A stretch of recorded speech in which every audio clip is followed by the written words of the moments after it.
I'm muted myself, but we can all hear each other and the stream can hear us. And I interrupted Taylor's story about the accidentally gifted subscription to Off the Table. Those are very cool. But the intro was over, so I was I had to do something. What are you gonna do about it? Yeah. Exactly. I forgive you. Go Coca-Cola. Sorry. Yeah, hi everyone. Hi. Yeah, hello to our None of Us Are Going Back campaign, or that's what the campaign is called. It's actually we're playing Songs for the Dusk. Songs for the Dusk is a Forged in the Dark game made by Kavita Poduri and Quinn, I would guess probably pronounced Bleeler. I'm not sure. And it's been a while, but then it happens. And I think we'll do a small round of introductions. I'll have a question for each of you. Because the thing that happened last time was basically that we had a lift-off for the whole town. And that's something we'll still need to deal with today. So for introductions, so first of all, hi, I'm Matthias. I'm use him pronouns, and I'll be the MC of this game. And I'd like to ask each of you to introduce yourselves, say your name, your pronoun, who you're playing, and here comes the question. My question is, so in the moment, or not in the moment of takeoff, but after your character has realized what must be happening to the city while you're in the depths of the bowl of the city ship, what's the first thing you think of somewhere else that must be happening? If it was me, I'd be thinking, oh no, all the dirty dishes I left lying around over there, if the whole town tipped, they'd be flying all across the room right now. So what's a place or a thing that comes into your character's mind that's oh no, is this really happening? Yeah. Just to give us an idea of the consequences of these actions. Who wants to start saying hi? I'll start. Yeah. Hi everyone, I'm Robin. I use she, her pronouns. Today I am playing Noon, the Kestrel, who uses he, him pronouns. And Noon is thinking about all the poor pet fish that are being dumped out of their bowls and containers and such. I can't hear you. You're muted. I'm sorry. What do you mean all? Are there so many in this town? Or I don't know. He's just Noon thinking about all the so pet many? fish. No, he doesn't have any. Okay. He's just the pet fish, if there are any, he doesn't know even. He's just suddenly very concerned about pet fish. Okay. I mean, fair. When we will discover what's up with those later. I kind of want to follow up on that. I am Taylor. I use he, him pronouns, and I'm playing Hyacinth, the witch, who uses they, them pronouns. And Hyacinth's concern is about their cat, Anya, who is also their witch's familiar. And that thought of, oh dang, where is she? Is she okay? And I just, because this is a cat who we've established off screen is not the kindest creature, is probably very happy that there's a lot of fish spilling all over the place.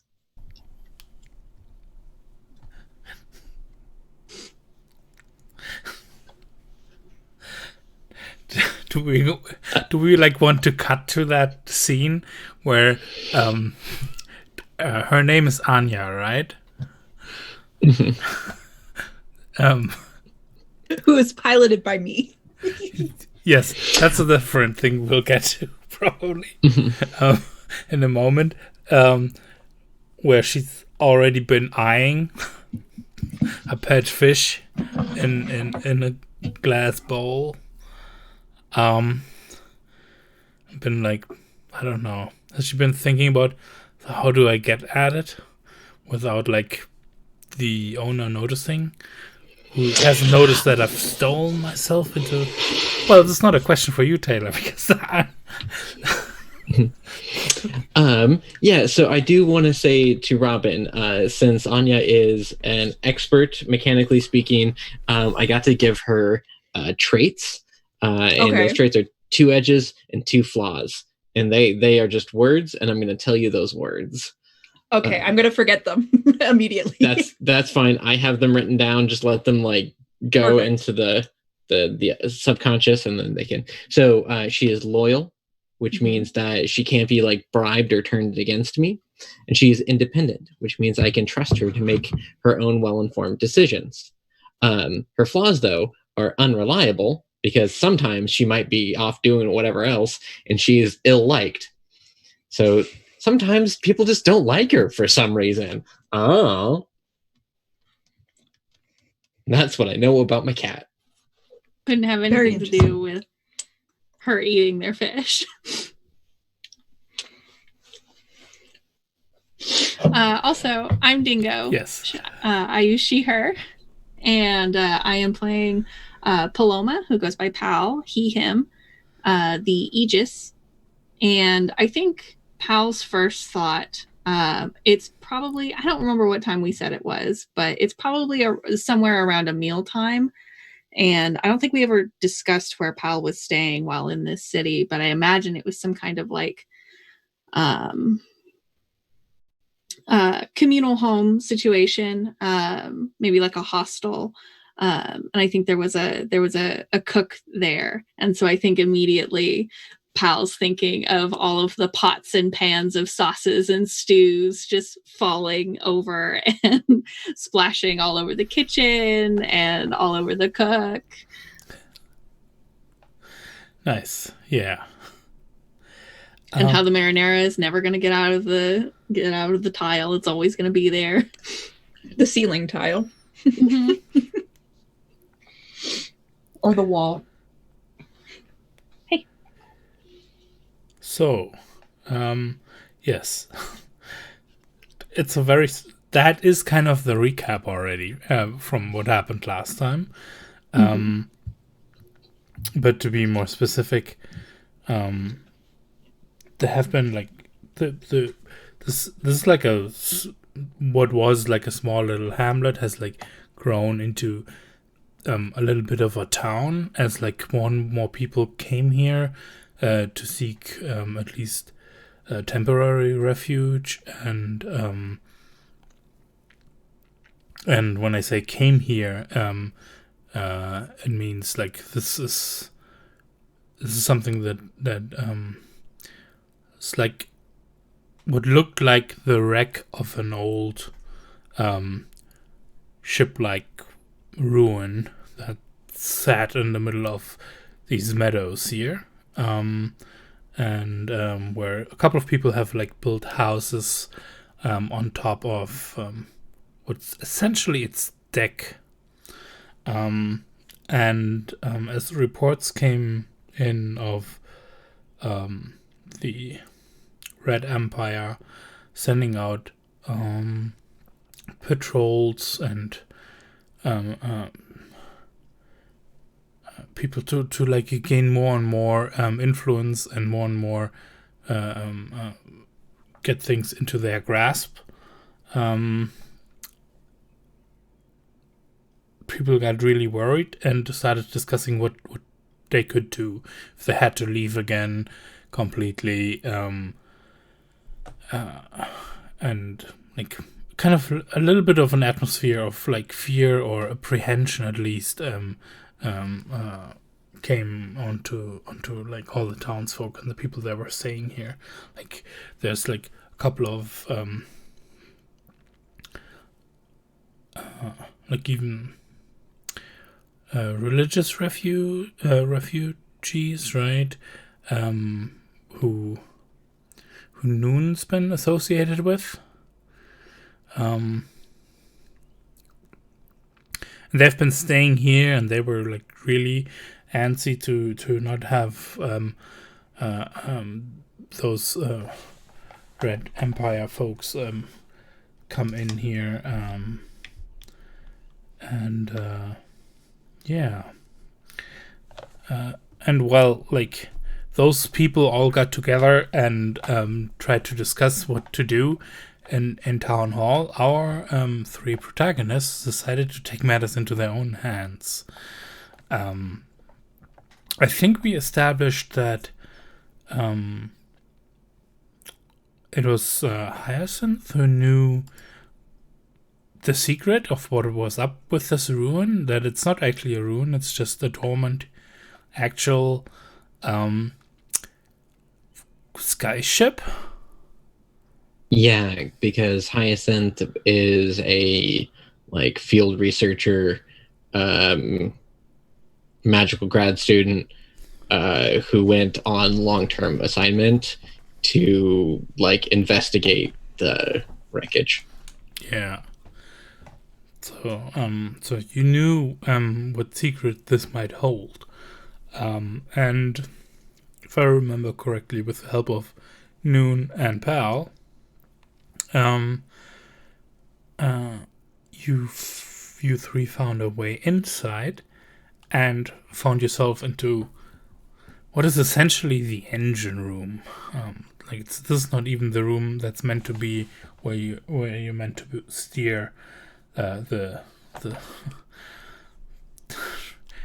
I want to say township, but that's a bad word for it. I think it's actually a spot-on word. I guess I kind of love it. to where you get to steer the township from, and I feel like steal's a pretty heavy-handed word. I don't know if we stole it. I think we liberated it. No, I mean steer. Steer. This yes, is the engine room. This is not where you're supposed to be steering the township from. That must be some other place. That'll be interesting to find out what's the actual place where you should be steering it, and who's actually currently living there, probably. I was like, it's a chicken coop. In someone's backyard. Yeah.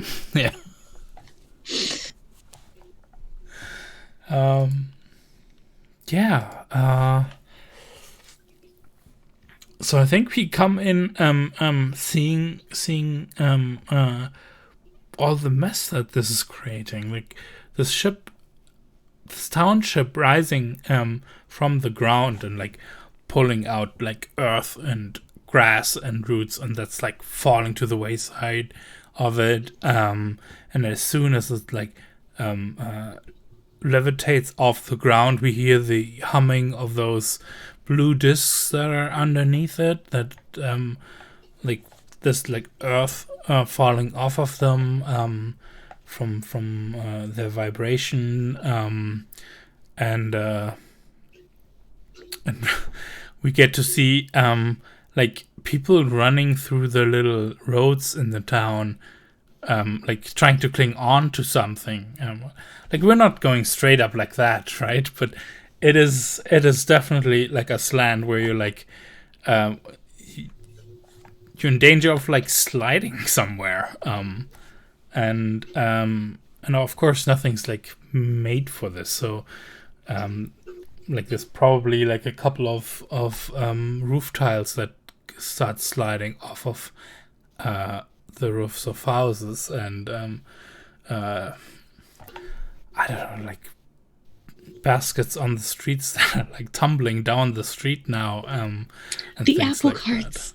The apple carts, yes. The cabbages. No.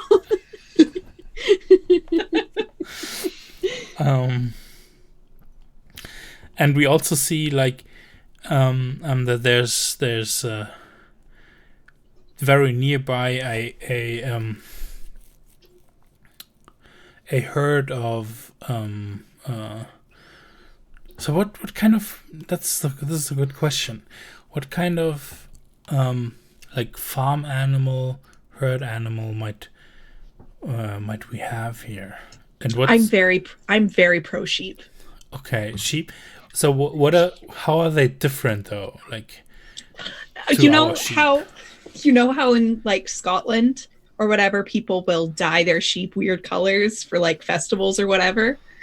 I think these sheep are like, instead of like growing white wool, they always grow purple wool, or they always grow blue wool or whatever. Like, instead of it just being like a sheep, it's like, I'm a blue sheep farmer kind of person. Oh, can you maybe like tell the age? Like maybe are they like rhododendrons? What? Or like depending on their diet, they might be more blue or more pink, like rhododendrons. Is it rhododendrons or chrysanthemums?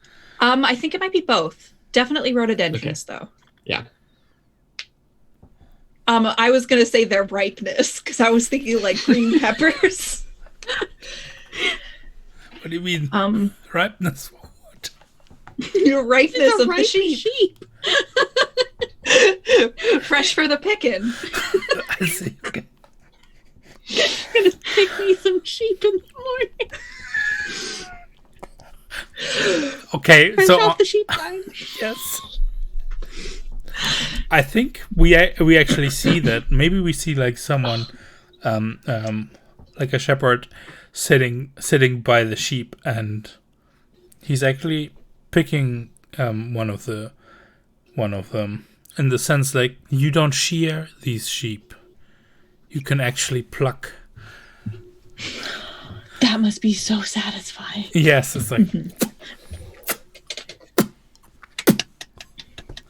Oh, I like the thought that they grow, like their wool grows more bulbousy. Yeah. Yeah, they grow like illustrated sheep. Yeah. No? Yeah. I love these sheep. And they're also colored. And it's a, like, Just like, it's a great defense mechanism, right? Mm-hmm. yeah, you grab onto the sheep and just like, whoop.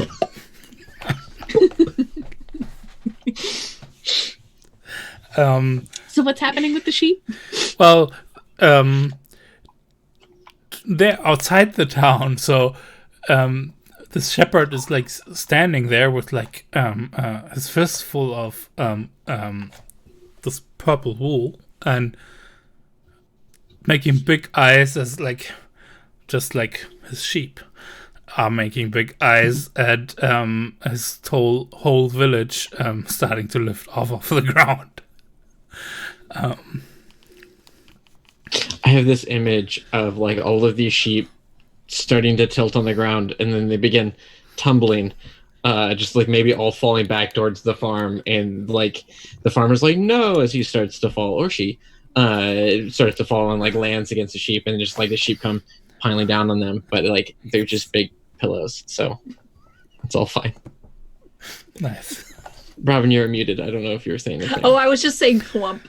Plump. Mm-hmm. Plump. Yeah. Pump, pump. Oh no, these sheep bouncing off of the side of the town. Matthias, I'm sorry. We've made your dramatic moment a farce. No, I think it's very whimsical. Yeah, Very good. because the shepherd is now worried to, keep the sheep together, and two, the town is not only like lifting off, it's also getting some kind of forward motion, so it's like actively moving away. So that's the second worry, like, oh no, I need to keep up with my home. My home is running away or flying away. So that'll be an issue. We should find out who this shepherd is later on, and maybe one of you knows them. Pal would definitely know them.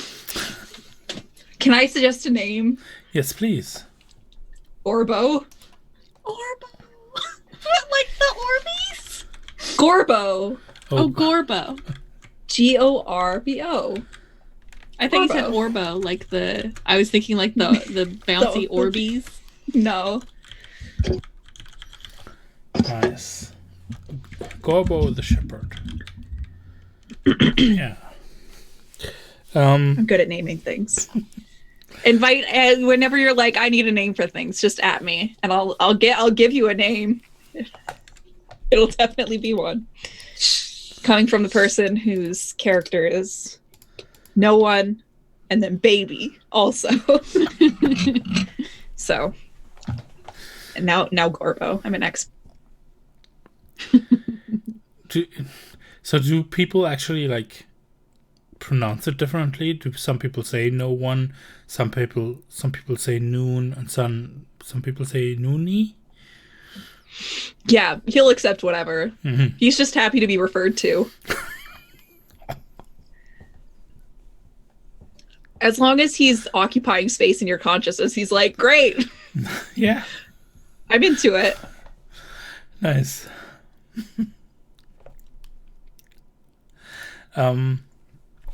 But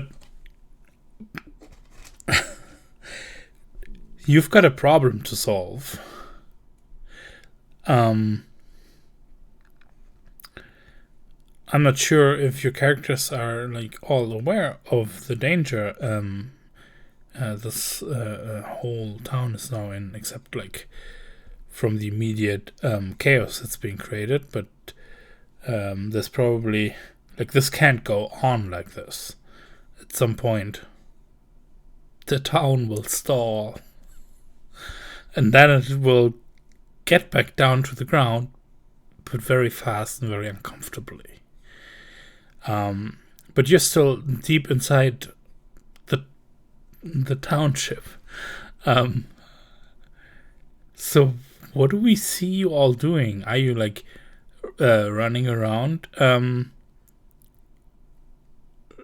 like headless chickens, or what's going on inside? And maybe remind us all what, like, kind of maybe what your characters look like as you're picking yourself up off the wall/ground. Noon is trying to brace himself like against the thing. He's very tall, quite slim, looks weird, and he's just like tried to stabilize himself. He's somewhat, he doesn't have the best coordination, so as we've seen already, so he's just like, I'm not going to hurt myself any further. And saying the pet fishies. It's a fish. Yeah, I think Pal is sort of rolling around on the ground, trying to get back up, and so like rolling one way and then trying to like roll the other way to kind of stand back up, and sort of with one hand on the ground and trying to like one hand on the wall or vice versa, standing back up and going, oh no, there goes everyone's dinner. I like how Pal is just kind of Winnie the Poohing it a little bit. just a little bit like of a Pooh Bear. I'm kind of I think Hyacinth probably wanted to do like okay, so ship tilting, what is wall will now be ground. I'm gonna do like a cool superhero land and like brace myself on the wall as it becomes the ground, but doesn't quite like do the angles in their head right. Probably biffs it a little bit and turns that into a crouch. Just like, I'm going to make myself small and compact and right here. And then I'm going to go ahead and just jumpstart this cat situation. Dingo, are you wondering about the wall? the two simultaneously? No, I was wondering about the amount of Cokes that Robin was drinking at one time. I'm Okay, sorry. That was a side chat about Robin's Cokes. Okay. I had a can. I had a can of Coke, and I have a bottle of Coke. I finished the can, and so now I'm on to the bottle. They're not simultaneous. I see They're now. chronological Cokes. Sequential. Yeah. Mm-hmm. Yeah, so I would like to try to kithe my cat. Okay. If yes. I'm allowed? Please. So, Okay. so first of all, tell me what kithing is. All right. You've got stuff on your sheet, right? Or it's explained in the book. It is explained in the book and the sheet in a very brief way. And so we had to make some extrapolations because rules as written is spend 1 stress to communicate with a person tied to you in some intimate way. Yeah. But we did house rule that I do not need to spend stress to communicate with somebody. That this is a long distance mental trajectory, not just a communication thing. And then I can spend extra stress for things like the vision lasts longer than a few seconds, or you can see each other's surroundings. You can see someone kind of only vaguely familiar. So what I would like to do is spend the 1 basic stress to communicate with Anya McCat, and probably spend a 2nd stress because I don't know how this currency works yet. And I'm going to just be wild with it to see her surroundings. That is the right way to go about it. I mean, I assume how much does Anya does like notice this, right? This is not something someone won't notice when you do this with them. Like they'll be like, "Oh, someone's talking inside my head." Oh, I imagine it would be synth? kind of jarring or confusing to somebody who I haven't done it with, or who hasn't experienced it, especially without any forewarning. But I imagine I do it enough with Anya that she would kind of know what's up. Yeah. Like she's attuned to you. Mm-hmm. And like we've done it enough times that she would recognize that that's what it is. Whether or not it's unwelcome for other reasons is entirely the cat's discretion. So I imagine like inside the balls of the ship, we're like we have like the pan in on Hyacinth's face, right?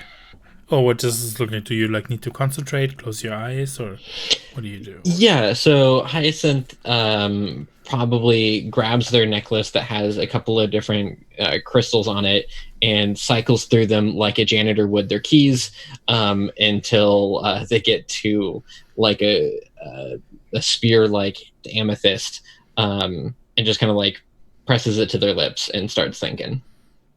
Nice, yeah. So we cut over to Anya, and here comes what. So we have one character, one player is playing a playbook that has a familiar. That's what we're talking about here. We have one character who has a companion, and everybody wants pets in this game, and I, as the MC, was like, sure, if I don't have to play them. So what we did was we just spread them around. Everybody gets to play someone else's pet, and Anya's played by, and I should probably, we'll see. My guess is I'll have to add this to the overlays so people know who's playing which pet at some point. So what's Anya been doing right now? I think Anya is thriving on the chaos a little bit and is taking advantage. We mentioned the fish thing. Yeah. I would also like any like small bits of food that are like rolling down the street. She's kind of like, I think she's smart enough that she's got like almost like she's carrying a basket in her mouth and she's just like batting stuff into it that she wants. It's like a fish already flopping in it. Yeah. Trying to get back and out. There's like a shiny thing, Uh-huh. like some sort of like ceramic So bauble. what does this feel like to be communicating with one, a cat, and two, your familiar Hyacinth?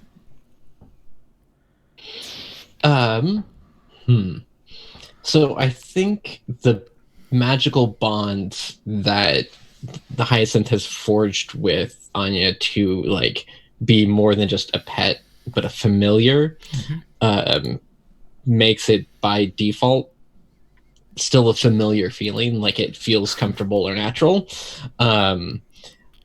They've probably tried to communicate with other animals before, and it's just like complete jargon or like garble or very base emotions, or just because it's so many steps removed. I think per like mechanically speaking, I'd probably have to drop several stress just to be able to make sense of it.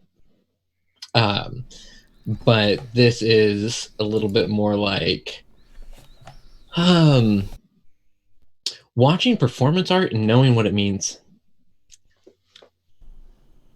Huh. Yeah.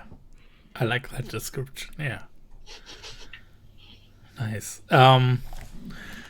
Okay. So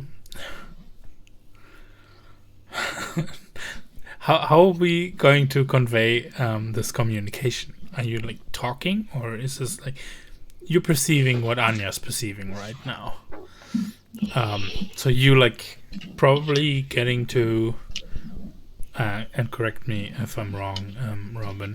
You're probably like taking in the smells around her, the taste of the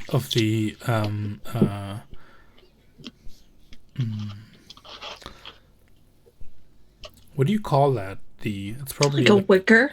yeah, the taste of the wicker of that basket that she snatched, and the smell of the fish and the other food items that she's like pawed into the basket, and she's like running across the cobblestones that are like at an angle right now.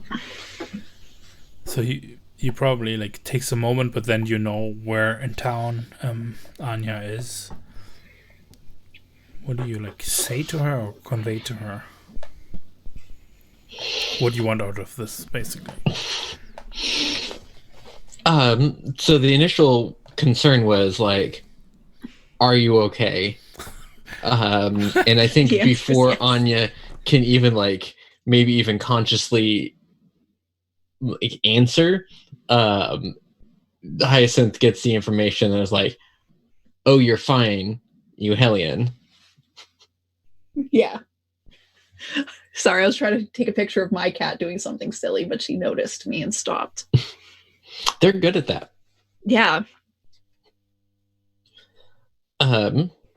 Yeah, so just kind of a like, where are you? And then also like, I'm here and things might get weird and I might need your help. But it like in the meantime, be safe.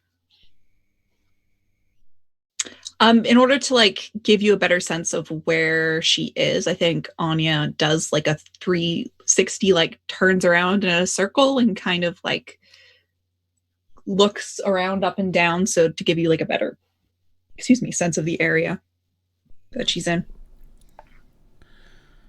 Okay. Hyacinth is also just a little bit proud of the treasures in the basket. She's probably like a little bit disappointed, like, oh, those aren't like market fish. Those are Personal pet fish. Yeah. And that's troubling, but like, you got some other good stuff. It's stealing, but we're scientists, so it's discovering. Yes, that's how it works. Okay. Do I get a sense of that pride? Okay. Yeah, I'd say so. And then you can like feel Anya like lift her tail and kind of like straighten her shoulders a little bit. Like she's a little bit chuffed. She's like, "Oh, thank you." It sounds like I know. Like I noticed. Like I did this on purpose, kind of thing. Like preening almost. It sounds like it's very hard to hide your emotions through these kinds of connections. Is that true? I'd absolutely think so. Yeah. I think if Hyacinth were to communicate with somebody that they'd never done so before, they would be like actively concentrating on concealing their emotions. But by default, yeah, I think you get a lot of just openness. Yeah. Okay, so you weren't having any intentions of being like, okay, and now Anya, we need to go to a specific place. I think not yet, because Hyacinth doesn't know specifically where to go, especially since they don't seem to want to stay here. Like there's that kind of sense of like, oh, we're probably going to need to go somewhere else. Yeah. So there's not a whole lot of point in saying like, I'm at coordinates XYZ. But there might be the opportunity or the idea that you know the place from where to steer this flying town from.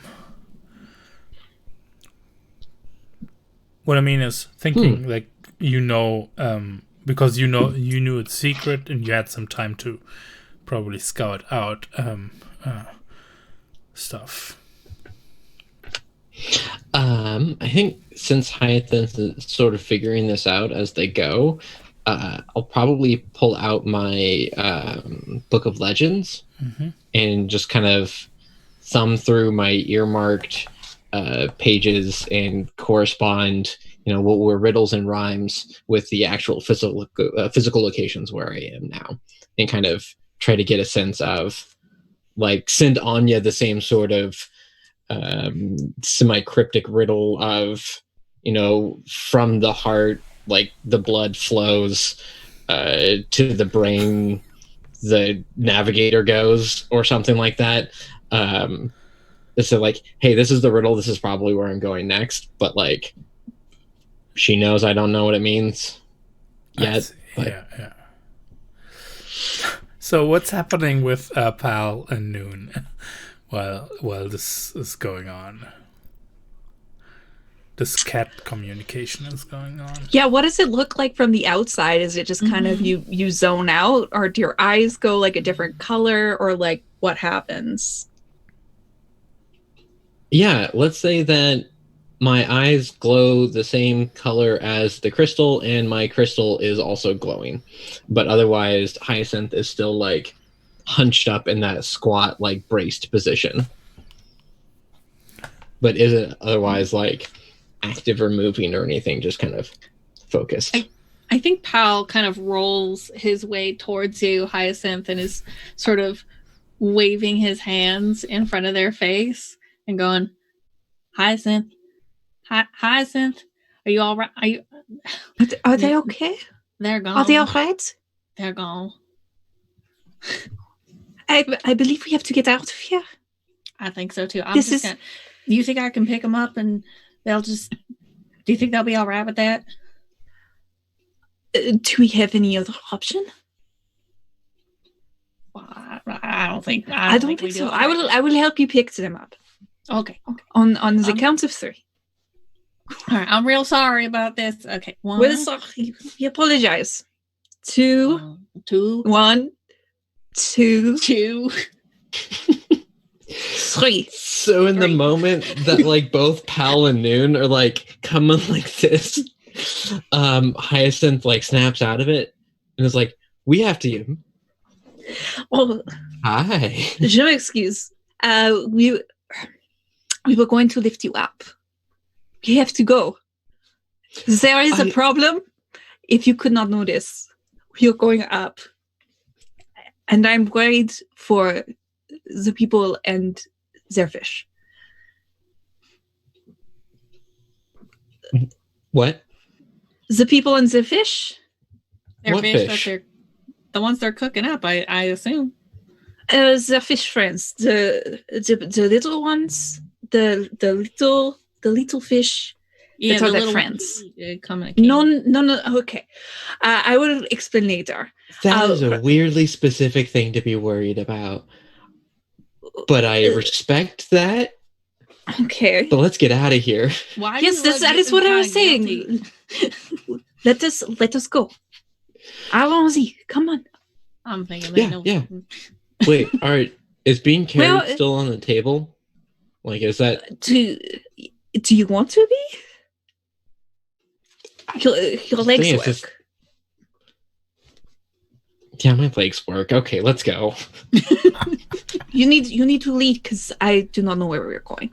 Oh, right, yeah. So I just kind of have like riddles and stuff in this ancient book of folklore, but I'm pretty sure it's down this hallway. Yes, so I cannot read, but I can walk down hallways. Okay, let us go. Together we'll make a great team. You can read. Yes. Mm-hmm. This is an emergency. All right, you walk down hallways. You read. What do I do? You continue to look nice. And also, please walk with us as we're. And also, please, come accompany us. Yes, that is the word. I gotta fix myself. I imagine at this point, Hyacinth is trying to do like the scramble up the 45-degree angle or whatever it is floor to go down up the hallway. Yeah. So let's clear up a bit. What are you three trying to do, actually? Like in terms of moves? In terms of what are you trying to achieve? What is your intention here as players?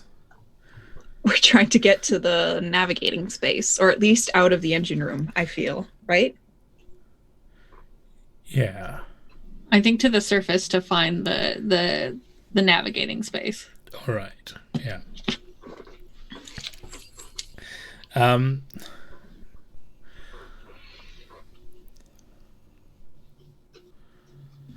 Yeah, I think this is a good time to introduce clocks. Do we have to though? I can't tell time. See, I can tell time. I just can't read. So the major challenge that we're having is the following. We need to get the ship secured. That's what I would call it. We probably have not decided yet what secured means in this case, but that's what we play to find out.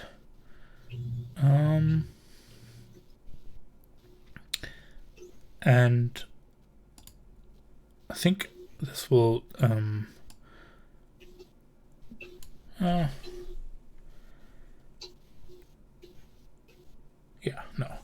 we'll make this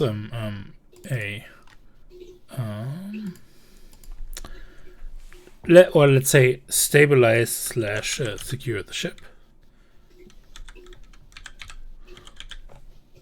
Are you doing stuff on the Roll20 now? Should I be paying attention to that? Yes, in a moment. I still need to say that you all can actually see it.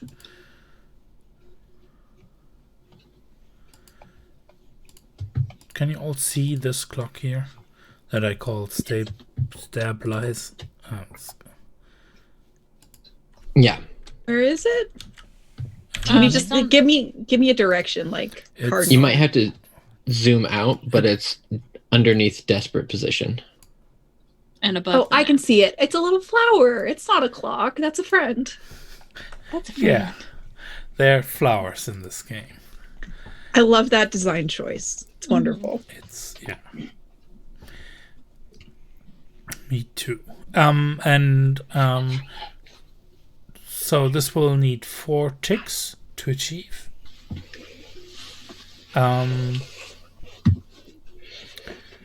And one thing you can do here is, so getting there from where you might be better able to stabilize the ship is one way, like a first step towards filling it, right? So yes, I mean, it is kind of weird running through these corridors and getting up to the surface, onto the deck or the streets of the town.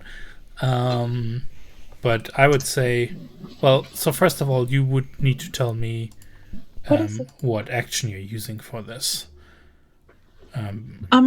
I could lead the group with Wayfair. Yeah, I think Wayfair is the one that's I would agree. So the way the game right works now, we're just trying to get out. Yeah, the way the game works is basically you say your intention, what you want to achieve, and then tell me what action you're using for it. You kind of already told me what that would look like in the fiction. And then I judge, if you're trying to use that kind of action for that kind of result, that is probably this kind of position and this kind of impact. This is not terribly dangerous. This is a controlled position. Okay. So I click on. Remind me how this character sheet works. So I click on Wayfair because I'm leading, right? Wait! Don't like. Okay. Step by step. Let's take it slow. Okay. So I'm gonna say this is a controlled position. I'll put the little marker here on controlled position. And I put the other marker, and I'm going to say this has a low impact of completing this clock. Low impact would mean it's only going to be one tick. Yes, and now when you click on Wayfair, it will open a dialogue. Beautiful. And you have 2 points in Wayfair, so you'll be starting with a dice pool of 2 dice. So it would be impact would be limited, is because that's what it pulls out, right? Yeah, exactly. Okay. Unless you want to, if you want to go about this whole thing in a more risky way, you could act in a more risky manner and get more out of it. Mm-hmm. Or you could spend 2 stress to push the impact. I think I'm fine where it is. Mm-hmm. All right. Yeah. Bonus dice none. Yep. Did I do good? Yeah, so you rolled a 5, and a 4 or 5 means you do it. So first of all, yeah, I did it. You do it. So you get 1 tick on the clock. I'll increase that by 1, and you see it colors in a bit. You see the little petals turning pink? Yes. Yeah. It's delightful. So the next, but it's a 5, which means well, tell me a little bit how you're getting or where you're getting at, and what this looks like, because you have a basic success, and then I'll introduce a small little. It's a controlled position, so it won't be too heavy of an impact. I think Noon has a very intuitive sense of space. Mm-hmm. And so he just it's like a parkour artist. He just bounces up, and he's just this is where the foothold is, this is where the handhold, and it's he it's just this very athletic, natural movement. And then he holds his arm out and be come on. And is not so helpful in getting the others up. He kind of moves on his own and then is expecting them to do the same, but obviously they're not capable of they don't have the same sense of the environment that he has. And so he's helping them, but not as much as he could be, to be making it easier for them to get them to move faster. Mm-hmm.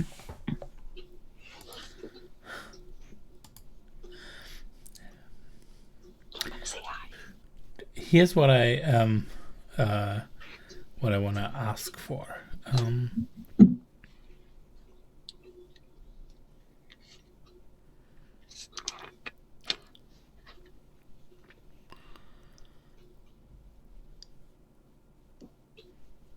Oh no, I think this is actually, it's pretty easy. You do that, and you find a way where you can pop out. Where you can actually pop out onto the streets of the town. But as you do,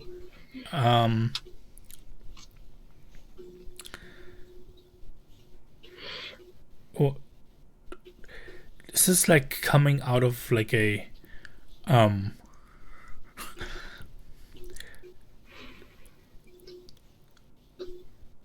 I think what does this exit look like? Is this like you pushing up and there's like a what, like a manhole you're pushing out of on the streets? Or what I was imagining was like a trap door in someone's living room underneath like a carpet or something. Yeah. I really like that. So you like have to push the carpet aside and get orientated, and then pull the others in, and I think that's when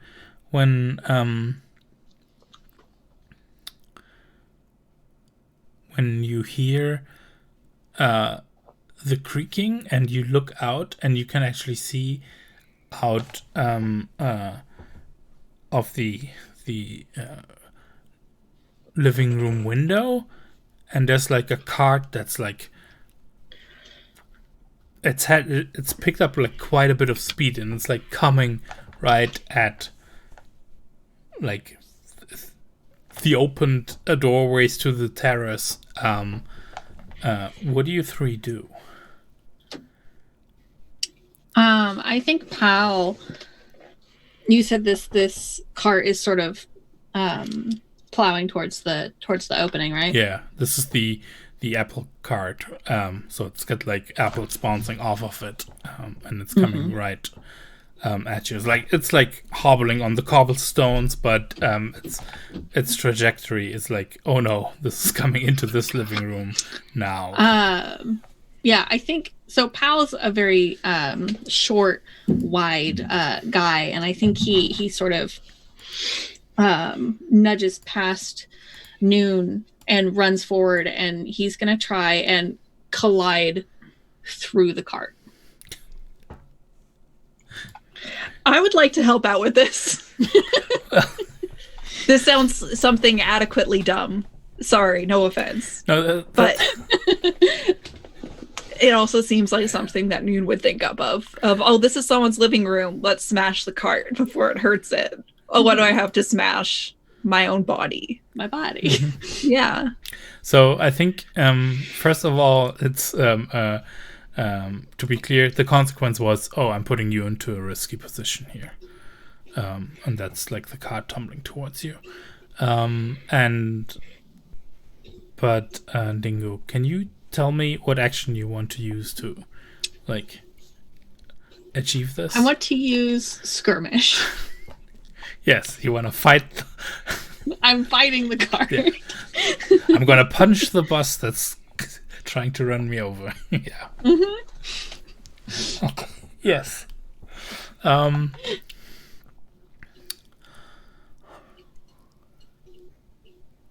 Okay, so I click on. I first have to judge what this will mean. Like, so it's definitely risky. We've established that. Like, you could get hurt here.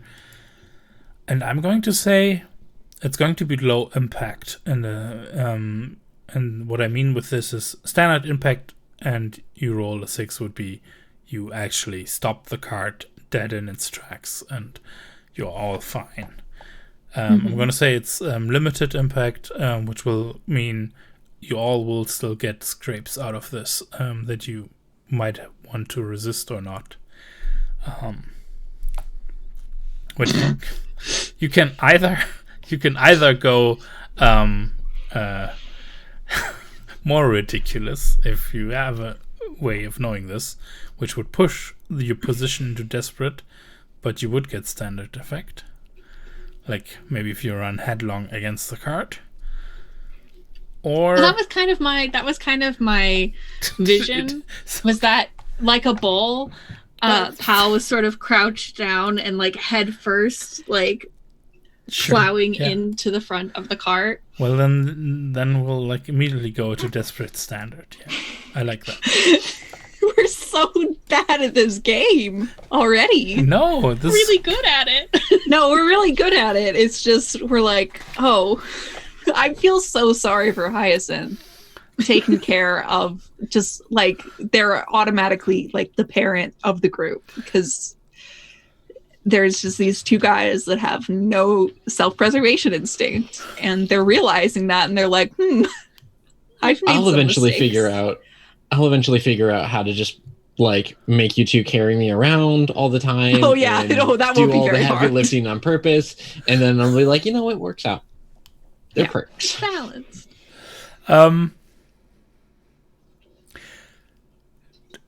So now you would click on skirmish, and you would choose desperate position and standard effect.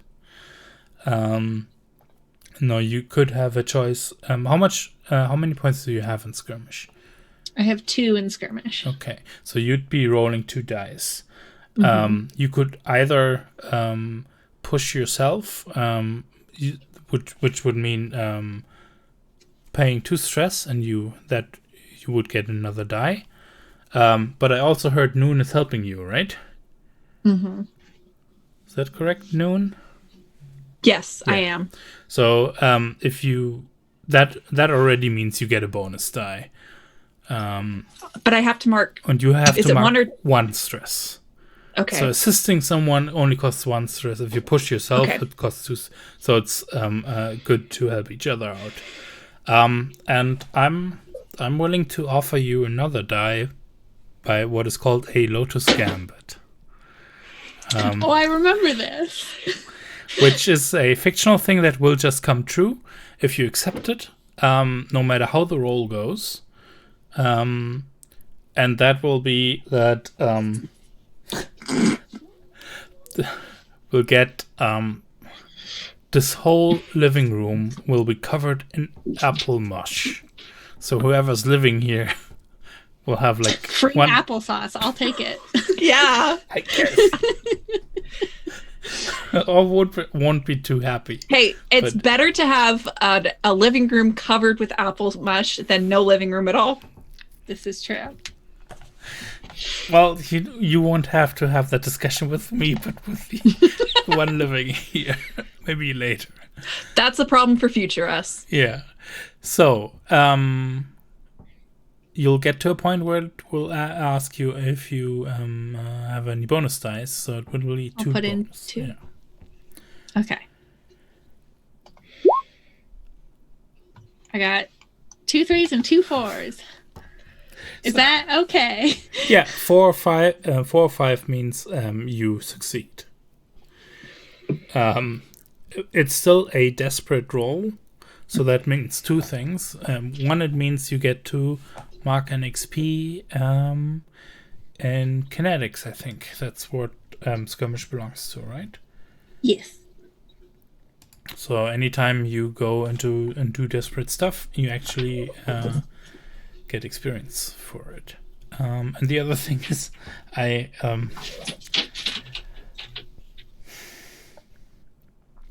get to give you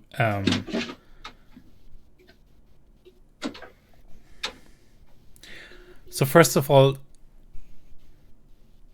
this is quite a big a big clobber to the head. And you do it, you stop the card, there won't be like Hyacinth will be like completely fine. I think Hyacinth, they're standing in the shadow of the two of you, and everywhere else will be covered in apple goo. Mm-hmm. Maybe these were like the apples that were like overly ripe, and they were next supposed to be turned into liquor or something, right? Yeah. Real bruised, real mushy. Yeah. But I think this will, because you're going headlong into it. Yeah. Does he get a concussion? I think so. Okay. So I'm formulating a backup plan. If this all goes wrong, and I get the chance to do the resistance, I've formulated a backup plan. So you do you. So things go right, Hyacinth. You will know where to go next and what to do next, and unhindered. Okay. But things are going bad for Paloma and Noon. I think. Oh yeah, that's what I mean. If it looks like they're gonna get hurt, then I'm going to intervene. Yes. So the way the way they're getting hurt is they're like getting in the way of this cart. Mm-hmm. So I think, and Pal's like going headlong into it. I think that's like that's a head wound. Yeah, I put down concussion. And that's a level 3, though. Oh, okay. I need help. And for Noon, Noon did like a soccer dive almost. Yeah, I think for Noon this is going to be run over level 2 arm. Okay. You can both. That's so stupid. Is them getting harmed something I can try to intervene, or is that like just like the direct consequence of what they did? Both. First of all, okay. they could themselves say, "I want to resist this," and resisting here would mean they don't completely suffer. Like it won't just be as bad. But what's your idea, Hyacinth? How would you? Because what you can't undo is basically the actual collision, right? Because they still need to stop the whole thing. Yeah. So I have been scrolling through the book, and I might need a little bit of guidance to know exactly how things work. So the first bit is charm work. And that's the move that just allows me to replace stress with harmony. But I'm having a hard time finding what the harmony currency is. We haven't introduced that yet. That'll be like something for later. Okay. Am I able to use it, though? Or is that only a group thing? Is it something that we need to have as a group? That's the group currency that we haven't established yet. So you can't really use it at this moment. Oh, I would say. So let's simplify it and say, what were you wanting to do? But maybe let them like say how they're like bracing for impact, stuff like that, because that's already like a resist is nothing complicated. It's say. I dodge it at the last minute, so it only scrapes me instead of hitting me full on, or I brace right before impact, and then I say, yeah, that's like this or that kind of resist. Okay, so I guess do you two want to do your like first round of resist, and then if the card kills you, then I can try. I was gonna say I'm absolutely not resisting. I like run over. It feels right. Yeah, it feels right. Okay. How about Pal? I don't know how he would brace his head. like he doesn't have a helmet or something that he could just like put on. You have the sprout that comes out of your head, right? Yes. I mean, you could say like, oh yeah, that actually lays itself back as an expression of how you're bracing. So what I'm thinking is like you could just brace like I'm preparing myself for pain mentally. Can I say this? That sort of at the last minute, the sprout sprouts a little bit more, and these little like I was gonna say fists come out of it and start punching. tiny plant fit. Sorry, this is a serious game made by serious people. I don't. That sounds serious to me. If you have that, I like hearing about it. Yeah.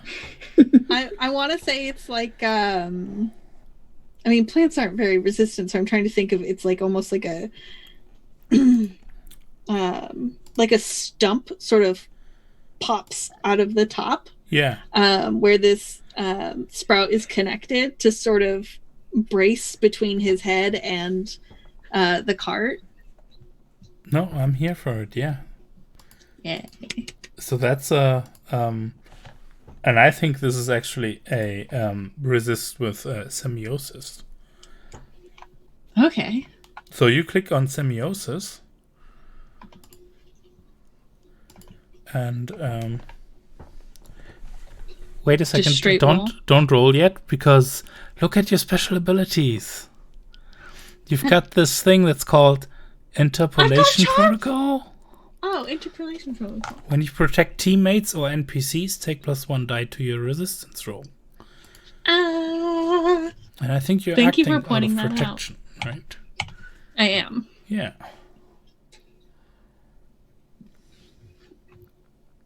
Thank you for pointing that out, because I did not. Yeah, you're doing what the Aegis is like meant to do, I think. Then I picked the right. I think picked the right playbook. Yeah. Oh, one of those is a 6. And that means you don't even take stress for making that level 3 harm a level 2 harm, which is just like gotten your head banged, I would say, or if you have a better name for it.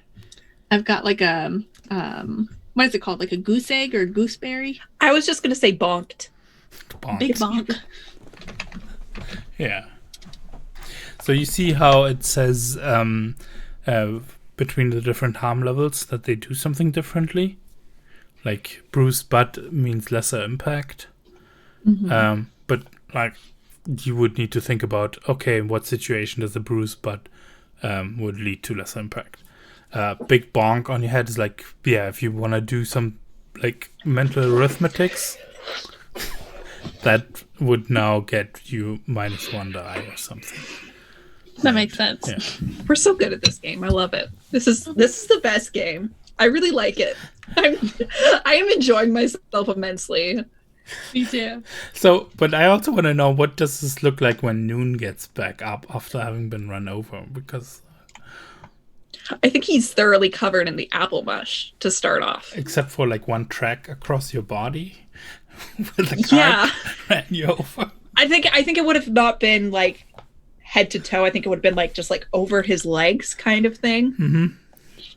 And it's just like it's torn. Like I think he wears like tunic kind of stuff, but he's got like pants on underneath, and his pants are now like cut off shorts. Nice. Because where it's rolled over, it like ripped up the fabric, and now there's just. Are we like, both wearing jorts now? Not on purpose. Yeah, they're not even. It's not even denim. It's some sort of like linen kind of thing. That's what he's wearing. But they are now, I guess, cutoffs. And it's like you can see like the bruises, and they're like scraped up. Okay, like... great. And you're all looking good, full of apple sauce. I think, except for Hyacinth, right? Because you got like you stood in the shadow of this apple explosion. Yeah, so I was gonna consider using like tune to make the cart bounce in just the right way so it didn't actually roll over you, but I'm kind of digging the jorts. Yeah. If you say jorts, he won't know what that means. Is that culturally a thing? No, this I just think he doesn't know. So my idea, this is kind of weird, but is that the reason why he has his accent is because his first language is like this world's French kind of thing, and he's learned English as his second language, but it doesn't translate quite very well in his head, so he doesn't know what certain things are, and he can't say like the word because in his language, because no one understands what he's saying, because it's pretty much like a dead language kind of thing. Okay. Yes. So you say jorts, and he's like, excuse me, I don't know what. You don't know what a jort is? I do not. Well, I'd say it's pretty fashionable, Adam. I'm wearing a pair of jorts right now. I made them myself. Jorts? Jorts. I get my P's and my T's mixed up sometimes. Jorts? Jorts. Okay. Jorts. Okay. It's like Jorts. a portmanteau between jean and short. Yeah. Squish it's the words together. Toe. There you have it. Okay. Let's go find the room where we steal the ship from. Do we know where that is, Hyacinth? Did you any leads on that reel? Yes. More like a nursery rhyme? Like a book. You have a rough idea where to head. Yeah, I think I have a rough idea where to head. Okay. I think we see you like running down the streets, the slanted streets now, as like the whole town is like increasing in altitude. It is okay. It's not panic. We have this under control. Everything is fine. I have finesse 1. Is that enough to justify getting some sort of chunk of metal or a plank and surfing down this slanted street? Can we surf? So my question here is, it's the whole point of getting there fastest, that the important thing, or is it the actual? Because I think you just no. Yes, the answer is yes. You're surfing down the street. Okay.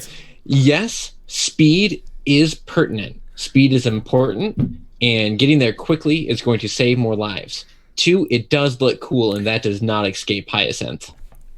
3, there's like plenty of planks from the cart to go around because the cart got destroyed by Pal. And Noon, he helped. Noon, yeah. Yeah, so don't Hyacinth discredit his contribution. clumsily kicks a board up and like catches it. And was like, "Let's go." Throws it down. What are you doing? What are you doing? And like jumps on it. You have to explain. Just get on board, Noon. We're gonna stand on the board and we're gonna go down the hill faster. Okay. Yes, this is a good idea. It's easier on waves, but it's gonna work on the ground. Okay. Wahoo! You know what you're doing. I will follow. Have you seen water? This can be a question for a different time. Like waves, have you seen? No, this is a question for a different time. Let's go. Yes, I know what you're talking about. Okay. Definitely. I have definitely met inlanders who have not seen the ocean, and I find that jarring. But let's go down the hill. Okay. Okay. It's all right, Noon. I'll be right behind you. Can you go first so I can watch? Oh, sure, yeah. Okay. Wahoo, let's go. Hyacinth considers, but ultimately resists doing a kickflip. Please do a kickflip. Please reconsider. Okay. when that'll be a we've reached our destination, I think. Oh, okay. And does a kickflip. Okay. Yeah. So how do you know where to get off?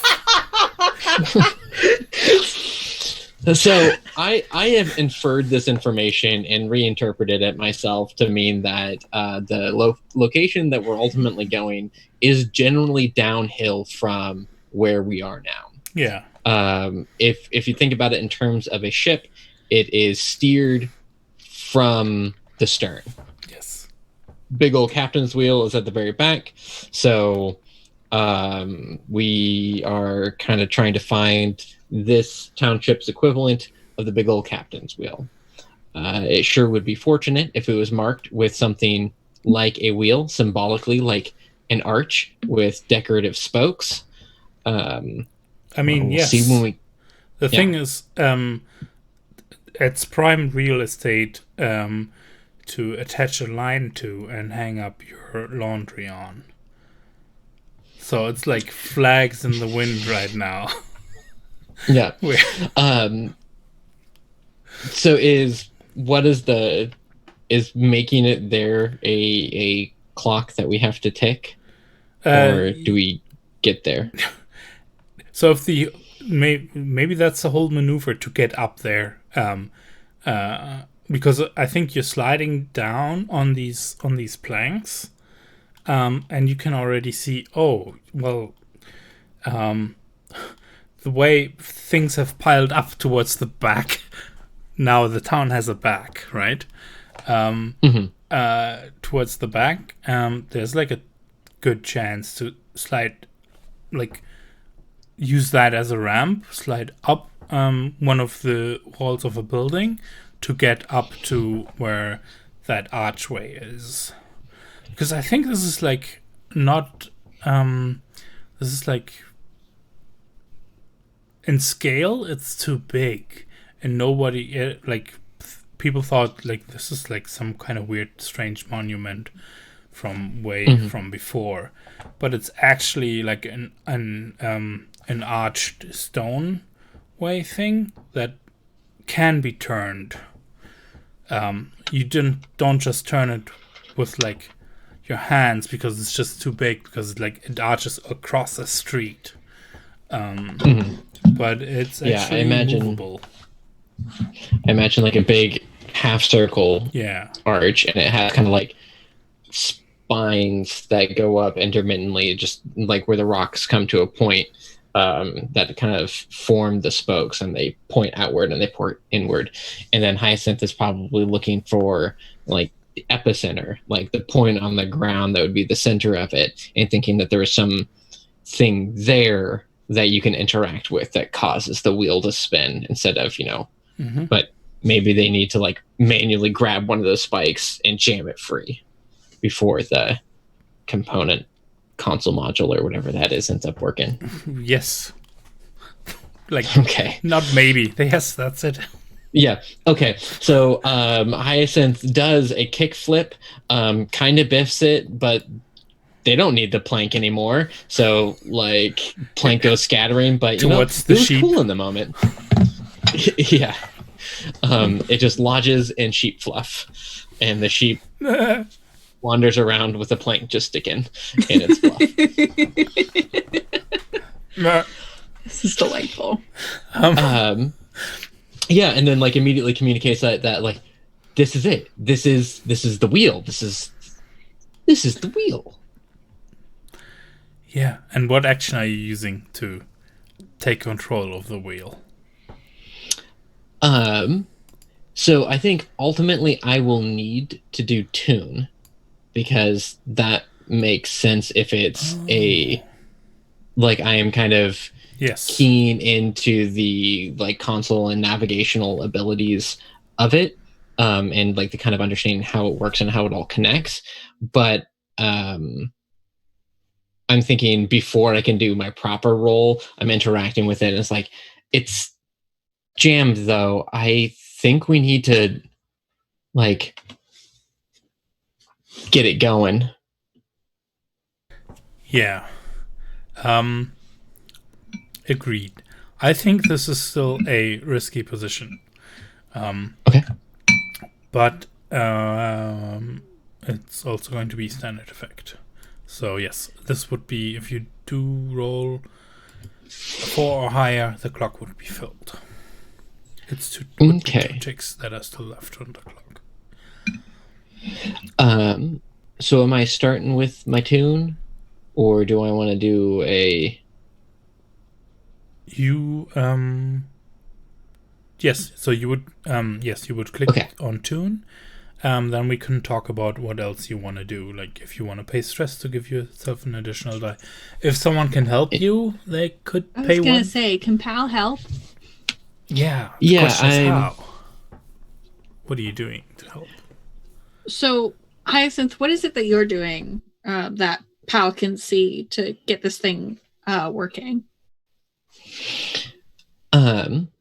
So Hyacinth goes to like the center of the wheel, like the point on the ground that would be the dead center of the wheel, and maybe there's like some stone pavers in the street that they wrench up and move the people's laundry that are hanging from it, and it just kind of looks like the same sort of rocks and writings that were in the core, and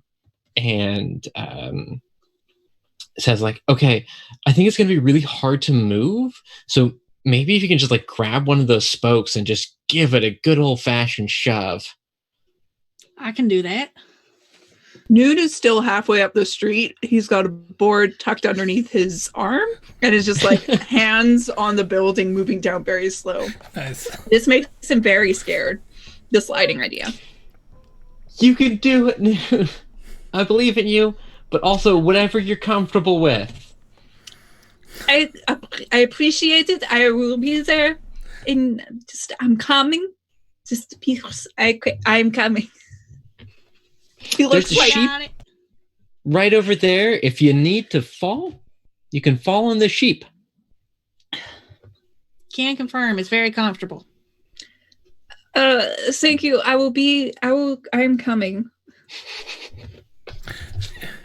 Yeah, so Pal, you get to mark 1 stress, and that will give Hyacinth a bonus die. Awesome. Yeah, Pal is just shoving. I will offer you a Lotus Gambit, which I'm going to call. So with consequence, yeah. What's our impact? Standard, yeah. Okay. I'll offer you a Lotus Gambit. So with consequences, I need to be very specific and clear what the consequences are when a roll goes sideways or south, right? But so you know if you want to resist them or not. But with Lotus Gambits, I can be super vague. I'm going to put a clock on the table, and I will just call it the voice of the ship. And you can say if you want me to put a clock on the table, and I'll give it a tick or something like that. And this will be like a longer term thing. Do you want that additional bonus die? Narratively, it's interesting, but I kind of like the idea that Hyacinth might be just dropping the 2 stress to push themselves. That's good and fine too. It's probably something where I would use charm work if I had harmony, but I'm going to use stress instead. Yep. Okay, so pushing self is 1 more die. So 2 I'm sitting stress at 2 for 1 die. Yeah. Okay, so I'm sitting at 2 Yeah. with Pal's +1. Okay. Yep. Weep. Yeah. So What did I get? It's a 5. So you do it. Oh, nice. Though there is a consequence.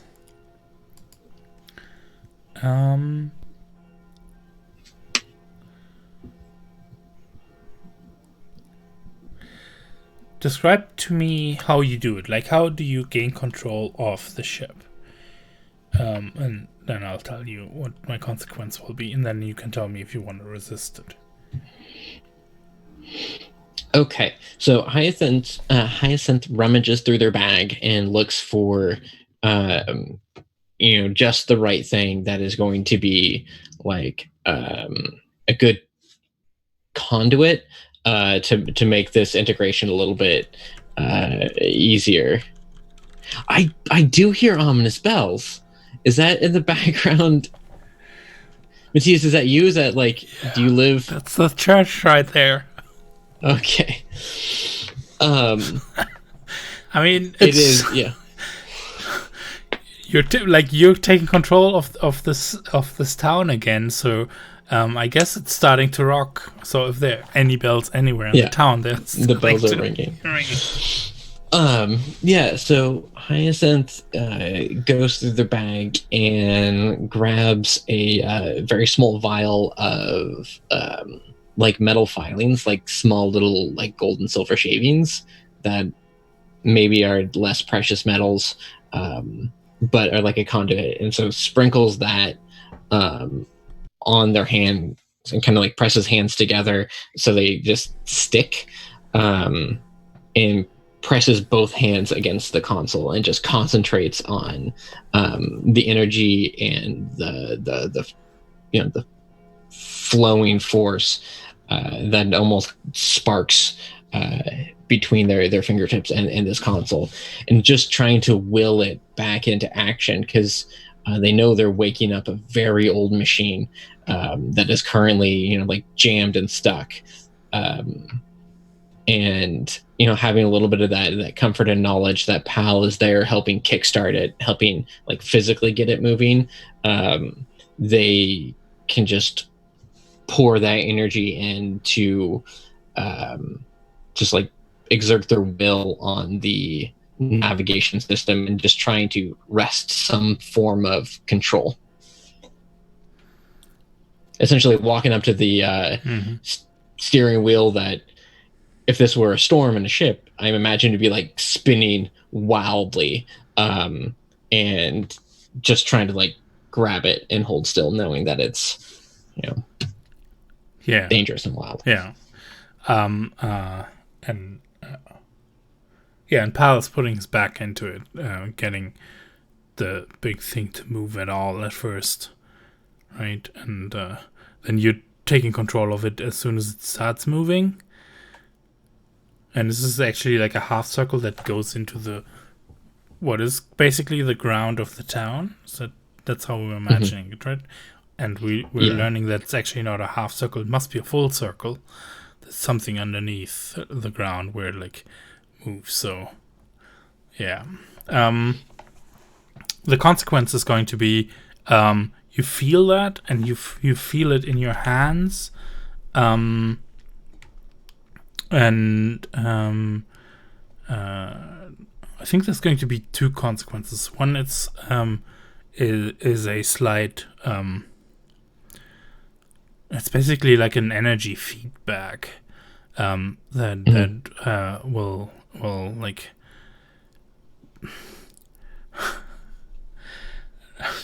I'm just gonna call it comfortably numb. Your hands will be feeling comfortably numb afterwards, and it's level 1 harm, which you could resist if you tell me how. And the other consequence is going to be basically the whole township will spring into neutral, which will mean it will level out and it will slowly slow down and come to rest like a couple of feet above the ground, but not moving forward anymore. So actually getting it to move again will be like a future problem. I'm going to try, I want to resist that one.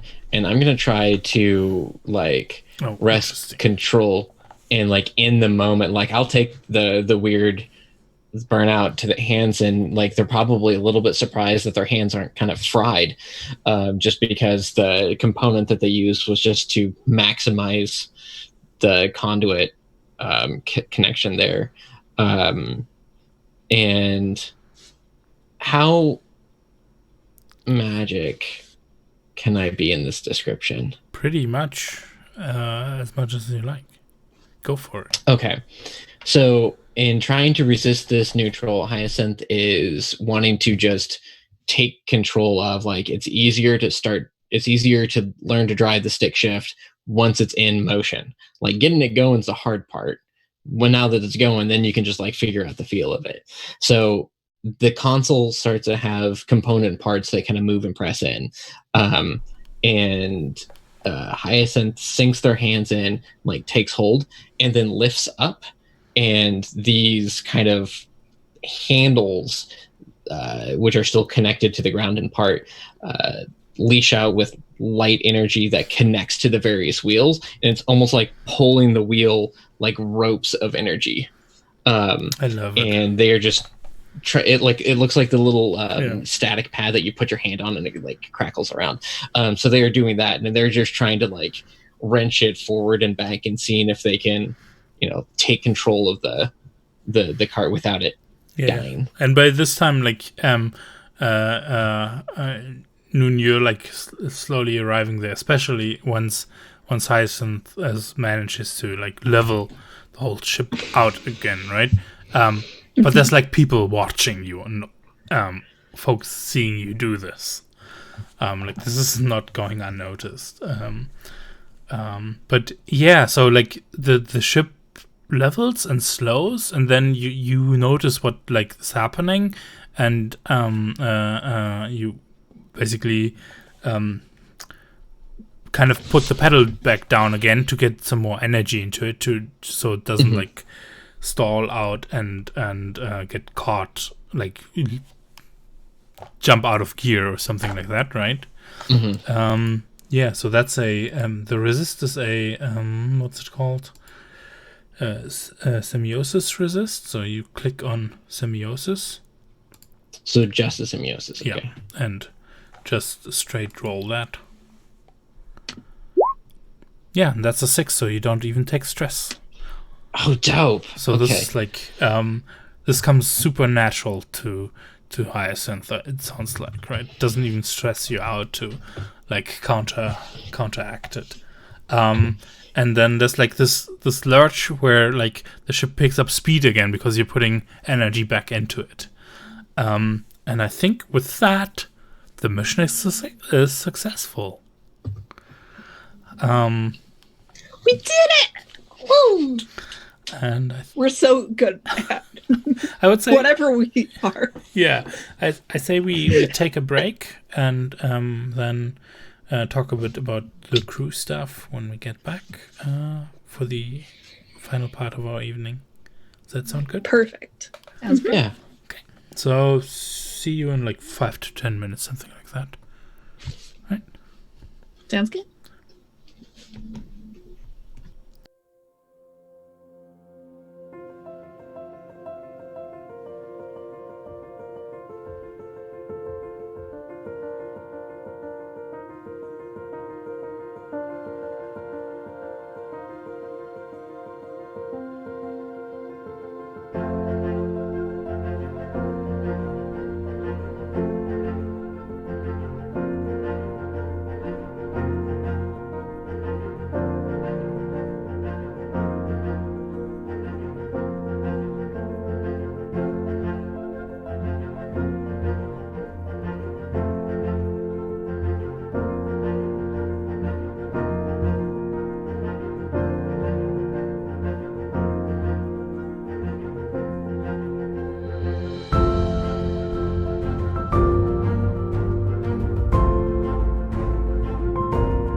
Hi, and we're back. So usually, the way the game is structured is you do a mission, and then you have downtime, and whenever interspersed, you can do like free play stuff and get up to other things as well. So that's never a hindrance. You can always break out of the structure, but we haven't done crew creation yet, and I want to get at least the ball a bit rolling on that, because what we would be doing in the structure now is like deciding like what did you get through this mission, like what's your payout basically, and things like that, and how has this mission, like what consequences did it have on your reputation, that kind of thing. And we'll still get to do that, but if we don't have a crew yet, we can't track that anywhere. So,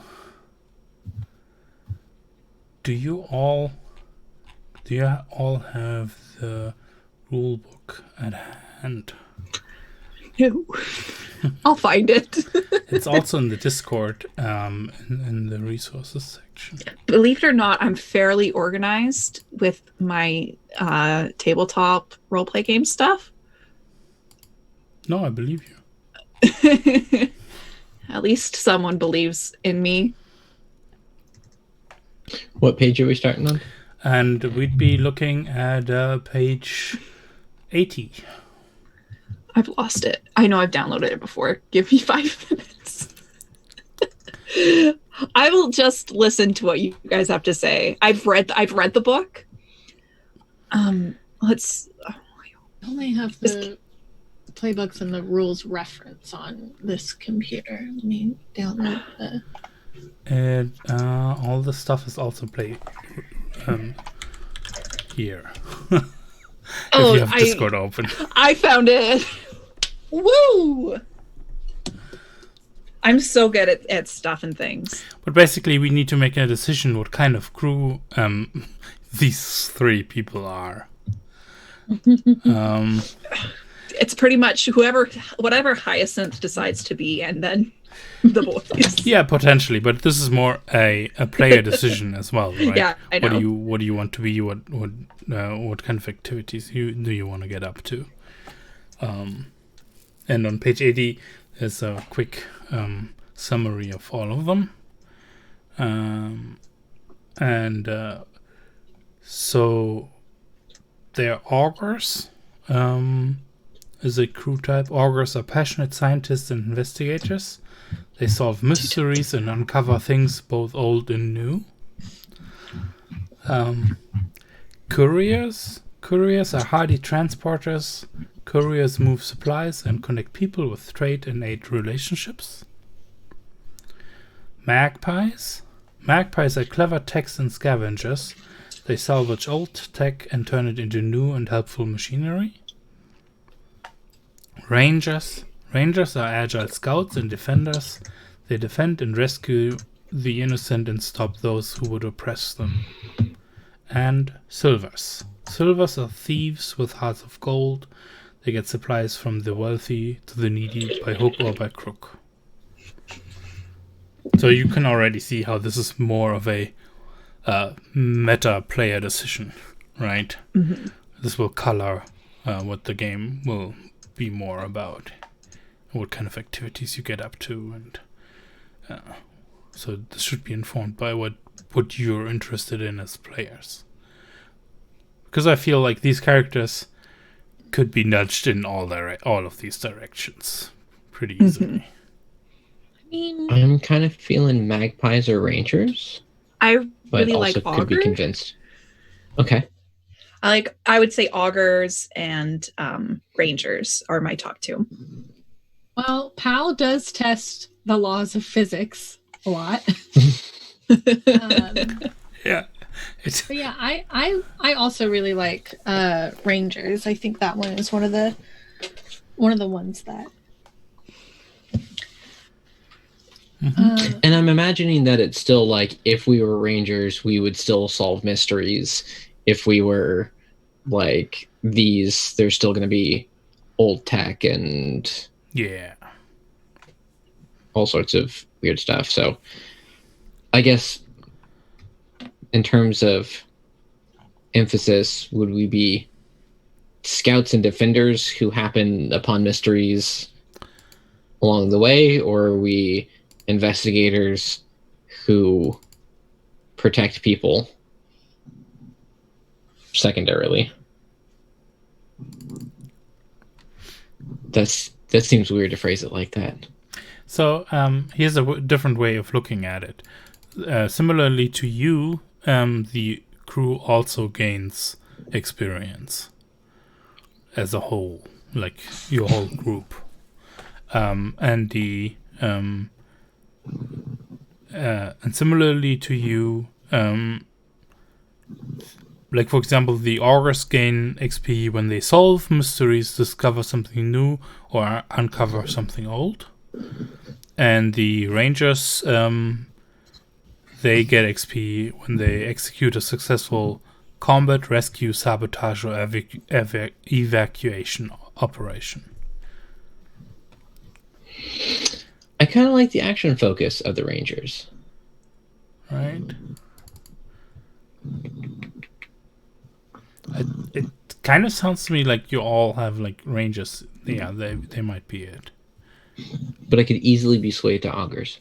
I don't know. I'm indecisive in every aspect of my life. I just feel like I enjoy the idea of having two very dumb people try to help a smart person solve mysteries.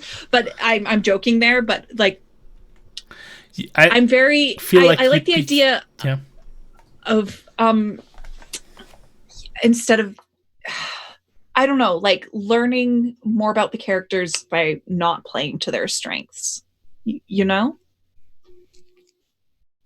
If that makes sense. I like the vibe of the rangers more in the sense of like helping people, because I think that plays a lot into what PAL is about. But I feel like we've already kind of set, and this isn't a bad thing, I feel like we've set this precedent of mystery and discovery like the augurs do through this sort of first encounter, if that makes sense. So I'm also very torn is what I'm saying. Which is funny because I was thinking that we've kind of already set the precedent for rangers as like this public spectacle of saving the city sort of thing. Yeah. They didn't see the part where we messed it all up. No, yeah, I could totally see that too.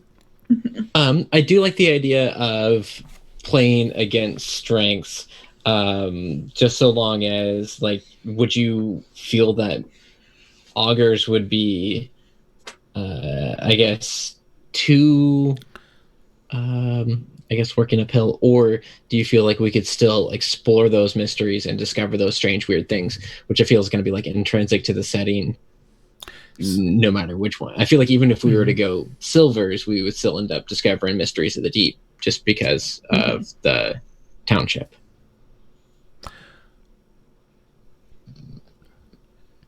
So these are two things. These are not closed paths. Like if you're playing rangers, you will be able to also take abilities from the other crew types, right? So we will always be able to color these things. And the other one is you will naturally tend towards being good at those things just because you pick the crew type for it. Like you'll get like the stuff that will make you good at auguring. If you pick augurs, and you'll get stuff that will make you good at the rangery action-y things. Right. So if you wanna, so you're not closed off, but yeah. Yeah, honestly, I think we could. What that tells me is to sort of narrow it down towards what's going to get us XP. And honestly, solving mysteries, discovering something new, or uncovering something old, I think that would be very easy for us to hit, as well as the Rangers execute a successful combat, rescue, sabotage, or evacuation op. So I guess at the end of the day, it just depends on what. Breaking it down like that, I think what our characters' intentions are. Also, I feel completely comfortable with like picking one, and we play 2 sessions, and then we say, actually, the other one is more interesting. We switch. Like nothing breaks if we do that, so we don't need to feel like backed into a corner by this decision. I think I like the Rangers, but my problem with it is that like the defense and like caring of the innocent is what's intrinsic to the playbook, and it's more not the playbook, the crew, but it's more interesting to me for that to be an active character choice as opposed to something that's built in. Oh, okay. So like it's cool that we choose to help people in pursuit of these mysteries instead of we happen to discover things in our pursuit of saving people. Yeah, just that like helping people is something that we have to actively decide to do and work towards. Mm-hmm. Instead of being assigned that as the mission. Yeah. Yeah, I like that. And Dingo, when you were breaking it down in terms of like the actual missions, I feel like going Rangers would almost encourage more hostilities in the city, where it kind of feels like the city is a haven against the external component of the Red Empire, where if we emphasize like combat and rescue and stuff like that inside the city, then we're kind of creating internal villainy and antagonism where so I am pro augurs. Yeah, let's go with augurs. Okay. And I just feel like I bullied you guys. No, not at all. I think you made a very good point. Yeah. And You persuaded. So the and I definitely feel like it's passionate scientists and explorers, and the emphasis here is on passionate and explorers. Well, and what Hyacinth carries the scientist part. Yeah. Which, like, to be honest, like when you were saying like playing, not playing too hard towards tropes, like, I kind of heard you like, I heard you react when Matthias first read the augurs, and I thought you were laughing because I guess kind of how you described it before of 2 himbos. Yeah. And I was like, oh, she's right. That wouldn't be fun for them. But no, but it would be fun because it's 4, and I was like, oh, I am shifting my That's good. Yeah, because I think. Sorry, go ahead, Matthias. Well, I was just gonna say, I think Noon and Pal and Hyacinth, I think that's sort of their common ground. I guess is their sort of passionate explorer side. Mm-hmm. You all like none of you come from here, so you all found your way here. So that's also which also makes sense that we don't necessarily like I'll defend my city, sort of like Daredevil. Yeah, it's my city. Like no, this isn't my blood. I don't live here, but I do love the sheep that live here. So. I have a weird dino dog that wants to eat the sheep, so I should probably keep them separated. Mm-hmm. Oh yeah, is Garbo okay? Gorbo? Well, yes, we'll need to look into that. I don't know. Okay. Oh no! I'm gonna check up on Gorbo. But you did you? So on roll 20, I made the crew sheet visible. And one of you needs to type in augurs there to so we can see. Is that when we click? I noticed earlier in the session you can click on Strider mode and it turns into crew mode. Yeah, but is that? But we will keep all of those things as separate sheets. Okay. So I've created a new sheet that's called crew. You see up top. Next to factions, and then we click crew mode. now you... Wait, no, it is on Yeah. crew mode. Okay, Yeah, exactly. It's on the correct mode, and someone already typed in orders. So the basic stuff is already filled out. Which we'll get to talk about those details. We won't cover all of them today because we don't need to. But just the basics. Can I write a love letter to the person who, like a real love letter to the person who designed these character sheets, because they are so good and so intuitive? Mm-hmm. Yeah. So these ones are they're based off the base Blades ones, and adapted for this by Quinn. Okay. So one of the authors of the game even. They're just real nice. Then we start off, and we get to your crew begins with 2 trades stored. So you get to click where it says supply. You get to click on 2 boxes.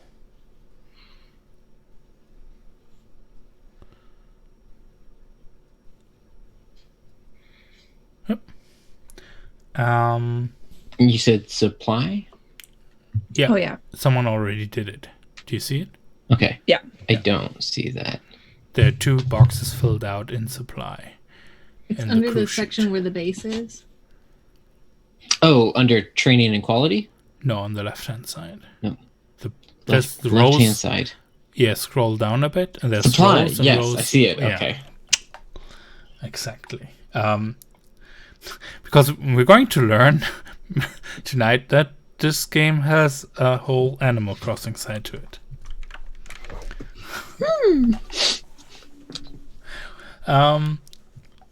These are the remains of your collective savings. Your crew is tier 0 with a stronghold and 0 rep. And you can see that at the top where it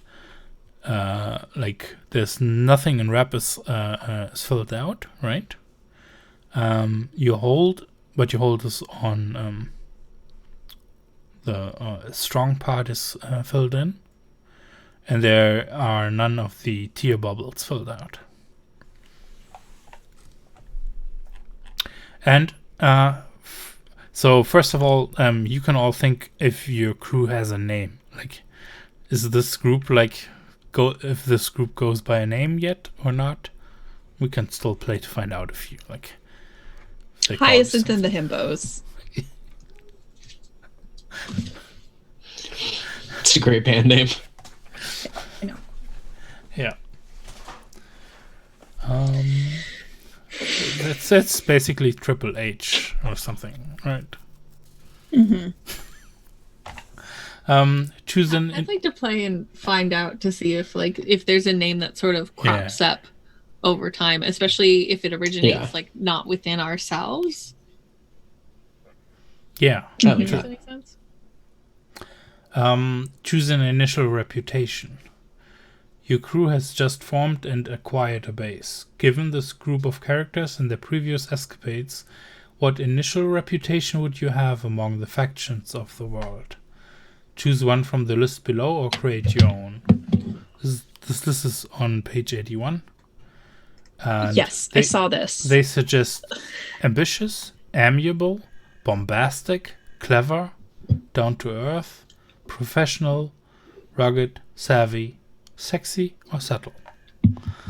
I am torn between bombastic and sexy. I don't know about you guys. I don't think we're very Really sexy. good adjectives. Speak for yourself.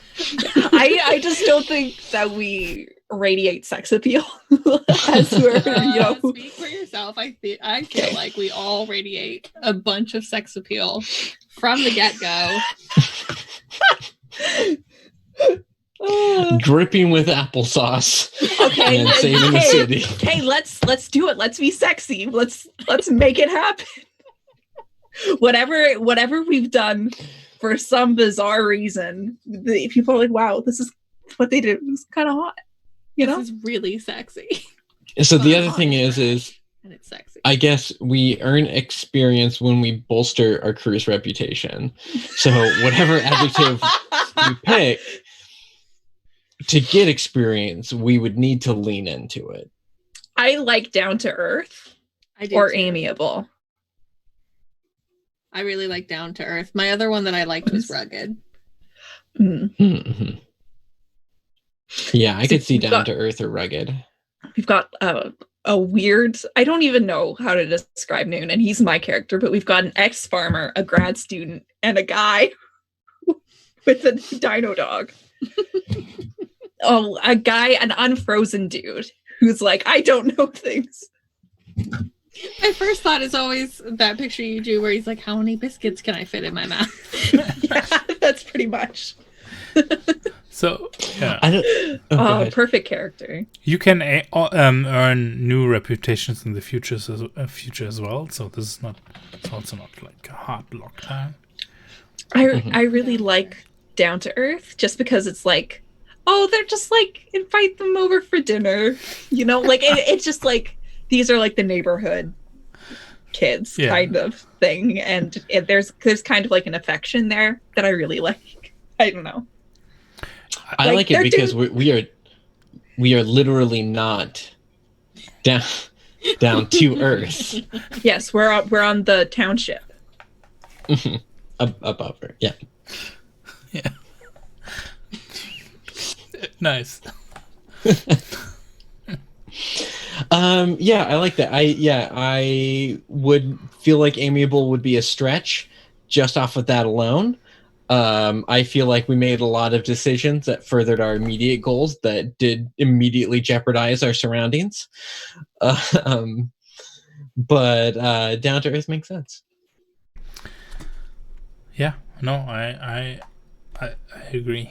I like it. I'm gonna lean into rugged though. I like that one. That can be our next one. Yeah, and you're given our track record. And now you get to choose a base, which we kind of already did, but through the premise and what we've made up. Think about where you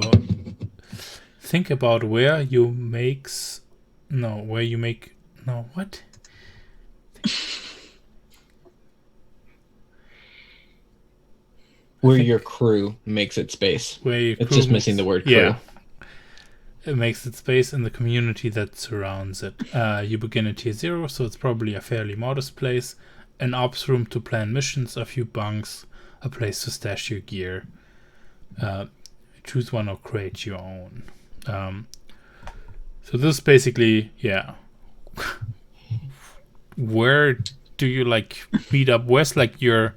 Oh, this is your place in this now floating town. Can it be a cottage?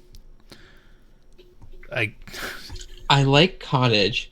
I kind of feel like the underground is pretty ripe for the picking. That's true. If the tunnels and stuff from the underground connect via trapdoors in people's living rooms, it's very possible. Yeah, your living space could whether be... we're in a cottage. Yeah, we're looking at a vertical cross section here where we can have cottage and then catacombs. Yeah. Or if we're going into the catacombs, we turn the catacombs into a hobbit hole. Nothing wrong with that. I'm very down for that. Nothing wrong with the hobbit hole. The only problem I have with the catacombs is that Noon is very tall. So I'm concerned. Do a little work. I'm concerned about his posture. Listen, we'll renovate. Back pain is serious. No, I love the idea of us just being like the underground gremlins. We just pop up and we're like, hi, let's get our groceries. Then we just go back underground. Everyone's like, what? Do they pay property taxes? We're so familiar to everybody because we keep popping up into their houses. And we're like, sorry. Do you have any eggs? Yeah, can we borrow a cup of sugar, neighbor? I found this weird computer. Here, you can have it. I just need some eggs. Eggs and sugar, please. Yeah. No, I like that. Here's a question. Here's a question for Robin. We need a name. Oh, yes. Well, I already suggested one, which is Hyacinth and the Himbos. No, not for the crew, for the town. Oh.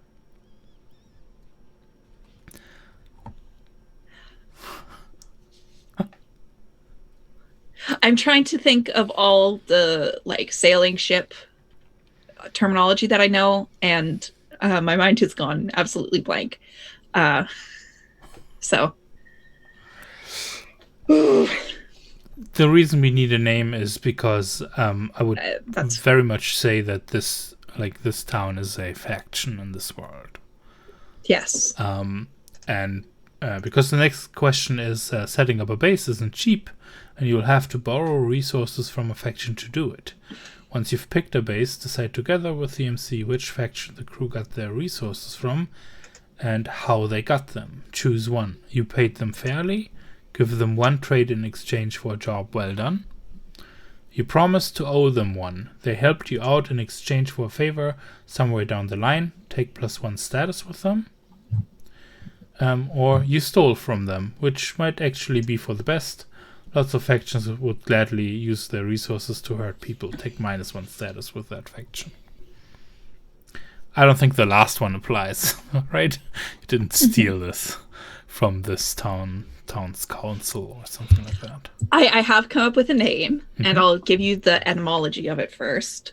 So I was thinking of like sedentary, or I can't remember what's the difference between sedentary or sessile, but the kind of organism that floats around and doesn't really like do stuff. And so one of those organisms are like jellyfish, which are Medusa, and the order that they belong to is Cnidaria, which is spelt, I'm going to type it in Zoom chat.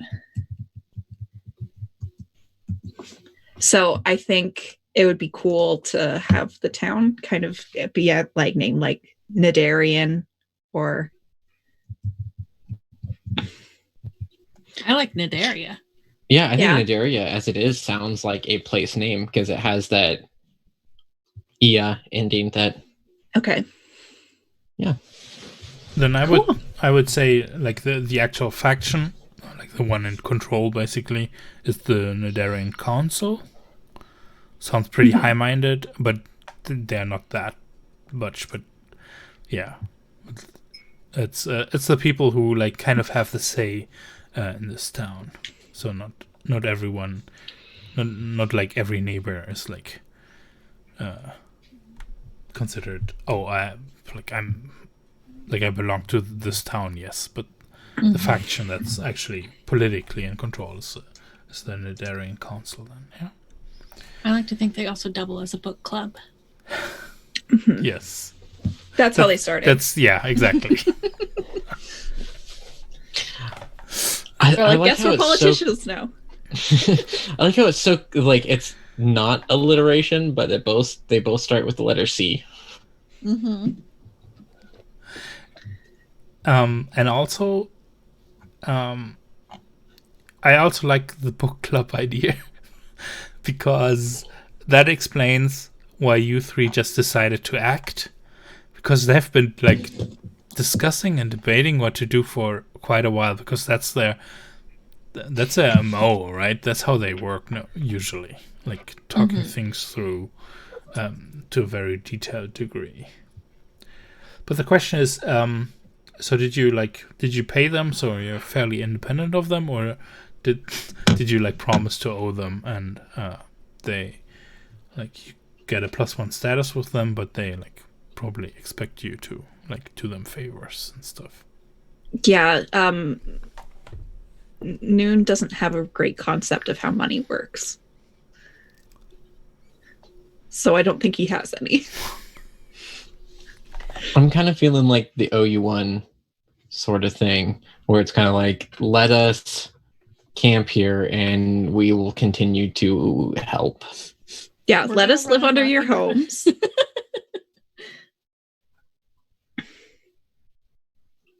Yeah, I would agree with that.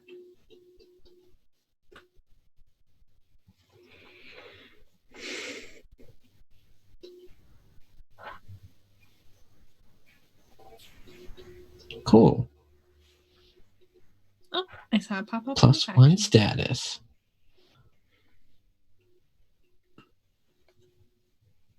Do we get to choose a special ability? Oh, we have to choose a specialty first. Well, we get to it. I recorded the faction status in the other faction sheet. That's lying around. And yeah, each crew has a list of different mission types they can undertake. Every crew can perform all 4 types of missions, but all crews have a favorite that they're especially good at. Pick a specialty from the list. Whenever you run a mission related to your specialty, take +1 die to seek info about it before the mission starts. So you can see underneath augurs in the middle, under the crew upgrades and base and training, there's specialties. And they are cartography and map making, exotic biology, the cataclysm, or radiant history. Oh, I like the cataclysm. What's that? Well, that's the thing that happened that destroyed the world. I like that. So here's the thing. That's your favorite type of mission. This is where what you were talking about before is exactly like where those things collide. Like your natural abilities and your interests.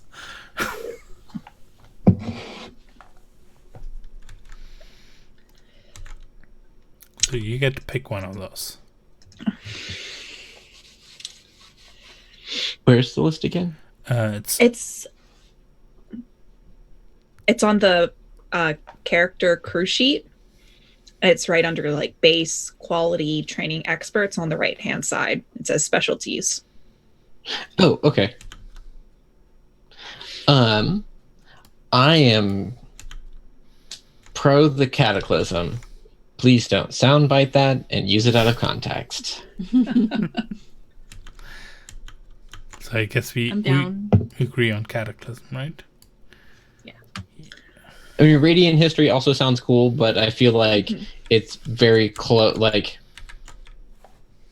radiant history is pre-cataclysm, right?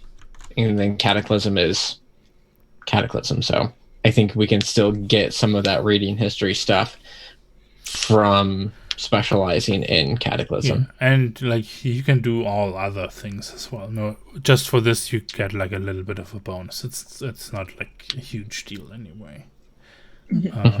It's mostly color, but it also tells me like, yeah, okay, it's a flag as players that you're waving. This is stuff we're interested in. Waving the cataclysm flag. Yeah. And now you get to choose a special ability. Take a look at the special abilities for your crew and choose one. If you can't decide which one to pick, go with the first one on the list. It's always the ability that grants you a bonus action dot, which is pretty powerful. Still, if the group is more excited about something else, go ahead and grab that. What is a group relief? Is it going to explain it in the rest of the sentences that I haven't read yet? Which one is that? So cut loose. It says your crew gains a group relief, and that's what we do to cut loose. Yeah, right. Do you remember all the stress you gained in the mission? I gained 4. Yeah, so I am stressed out. To get rid of that in downtime, you get to engage in reliefs of a certain type, and you all have like something individual that you like to do to basically get relief, and this would add another option that you can do collectively, I guess. I really like cut loose and drift compatible. Those both drift appeal to me. Yeah, drift compatible is super cool too for me personally, as somebody since Hyacinth ability is kiting. So if like they become a crew and now that channel is just kind of open, that's pretty dope. But also teleporting. How about teleporting? Wait, where does it say teleporting? Rescue warp. Oh, Rescue warp. That's the next one. What are we looking at and what are we doing? So It's on the- the Crew Go character ahead. sheet. On the left-hand side, there's like a big gray box. At the top, it says special abilities. So below supply and below investment. Well, yeah, I see special abilities, but I don't see. Oh, okay, there we go. I thought we were talking about. Oh, I thought we were talking about relief, but I see now that it is part of a special ability. Yeah. Mm-hmm. Okay. So here's what I would argue for. I would argue for drift compatible because that's something that we've already established is definitely a thing of hyacinths, and the way you've been playing, all three of you, I feel like Hyacinth would have an easy time making a telepathic connections with their two himbos. That was very tactful phrasing, Matthias. And like rescue warp, I mean, right? You earn XP, and that's like a cool level up to be excited about getting.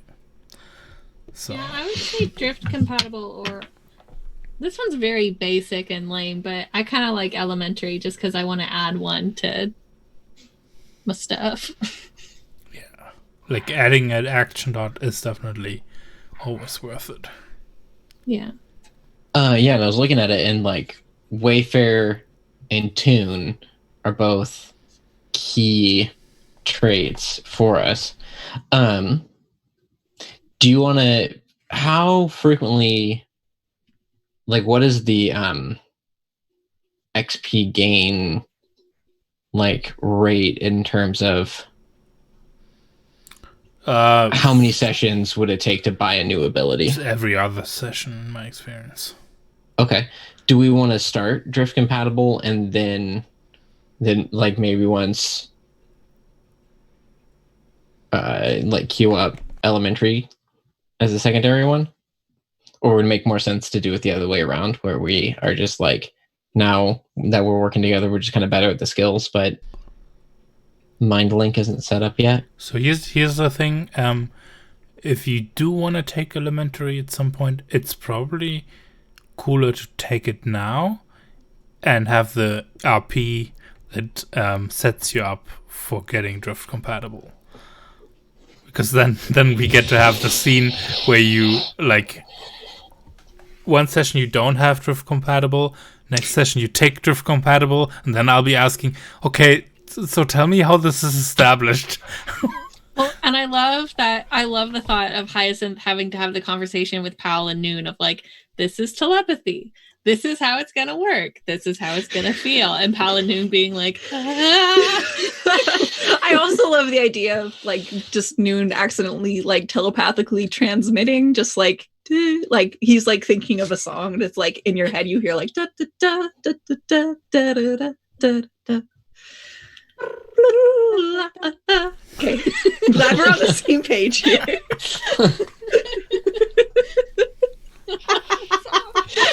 Oh no, my brain also just immediately went to Emperor's New Groove, Kronk singing his own theme song.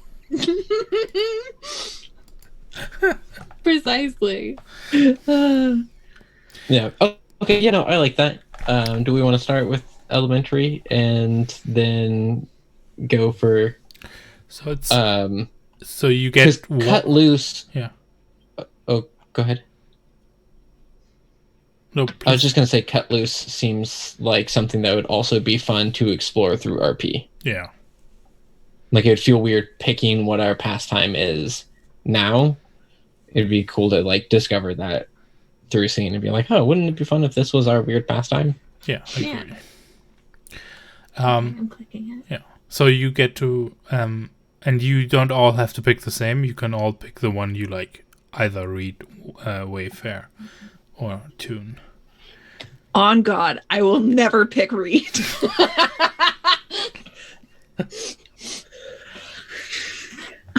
I want to take Wayfair because I like to min-max.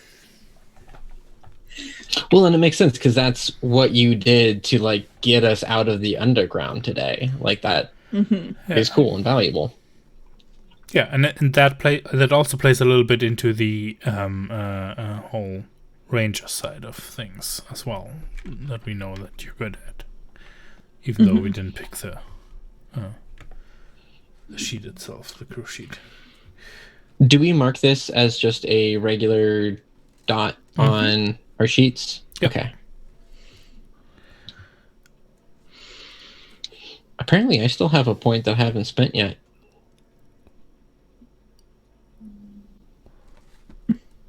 How do you mean?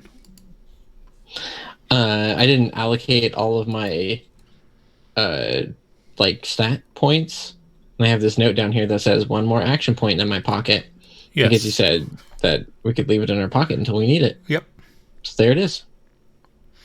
Yeah, because you start with 3 plus 4, so you start with 7, and you just gained another one, so you should have 8 now.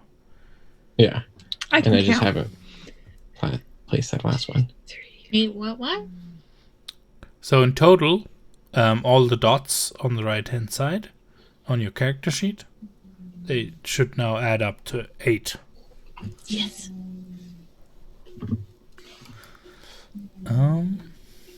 Okay. So that's the special ability, and now you get to assign crew upgrades. An upgrade is a valuable asset that helps the crew in some way, like a rover or a workshop. Each crew type has 2 pre-selected upgrades. So if you scroll up again, underneath, directly underneath August, it says crew upgrades. And it's already got kits and symbiosis training filled out. What does this mean? Oops, sorry.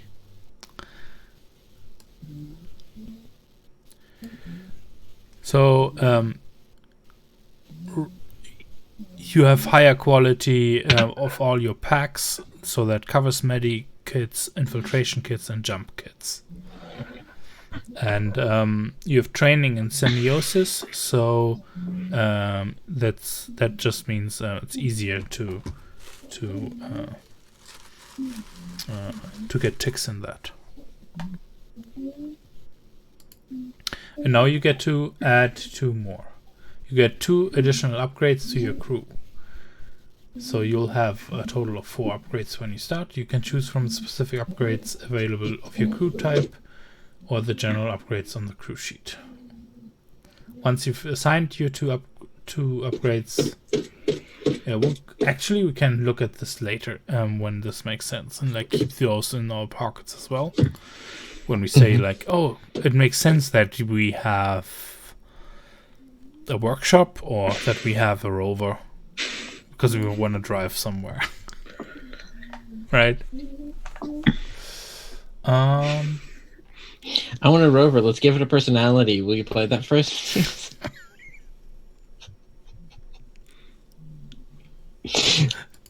I'm joking. I see what Please you did don't there. take me out.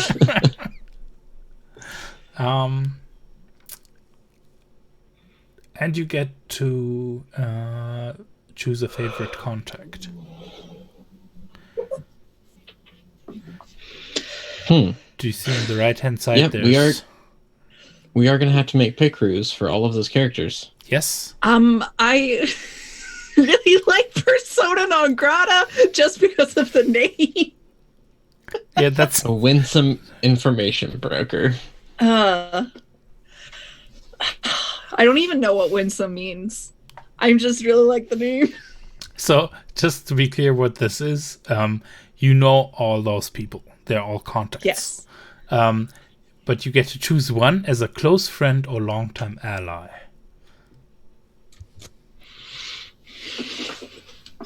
Of all of us, or do we get to pick one each? No, this is one that's for the crew. You all have a personal one as well, I think. If you look at your own sheet, but this is for the crew. There's one ally to the whole of the crew. I think you muted Matthias. No, I can hear him. Oh, I can. I think you can't hear any I of think us. everybody's muted. Yeah, no, there's something wrong. There's something wrong with Taylor. Hello? Can you hear us? Hello? Hello? He'll come around eventually. Yeah. Try.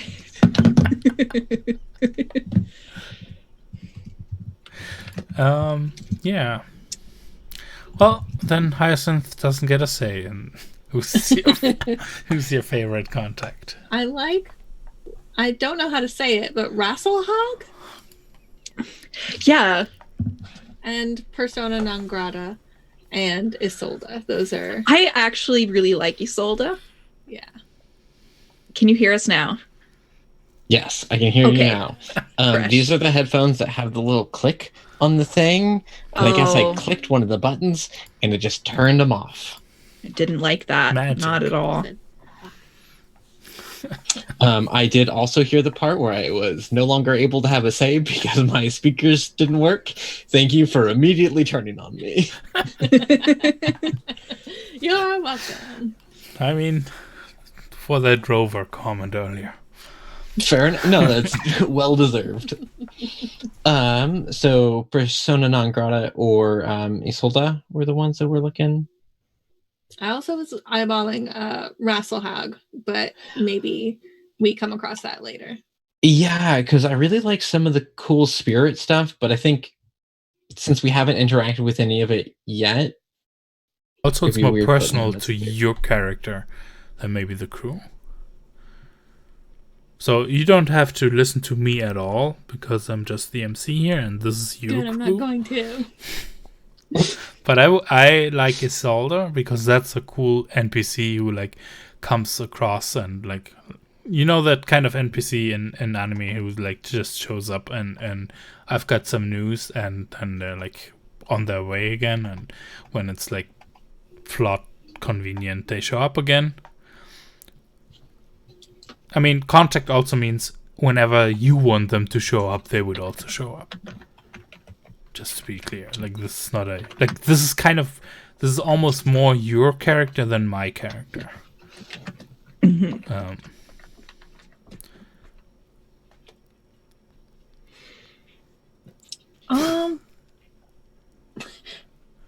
Sorry, just making notes for later. future reference.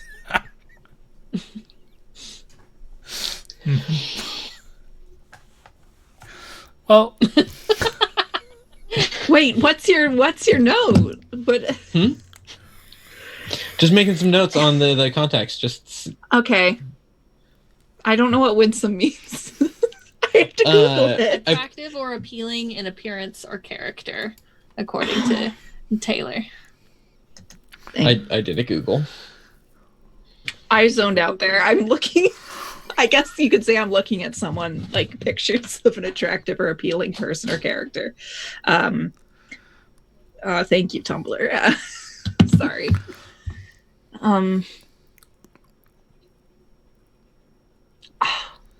There's just I liked Isolde. yeah. Yeah, let's go with Isolde. also Isolde, this could also work because you all come from like different parts of the continent, and if she's like met all of you because she's also a wanderer, and when she shows up, she's like, "Oh, I know all three of you. What are you doing together, right?" That's an We formed, I guess, 2/3 of a boy band, and then one part of a they band. and a manager. Yeah, and then we Very can just sexy crew. there we go, and we can learn down the road that Isolde is actually the shadow broker. I mean, Persona. Yeah, no, I like Isolde. Yeah. Cool.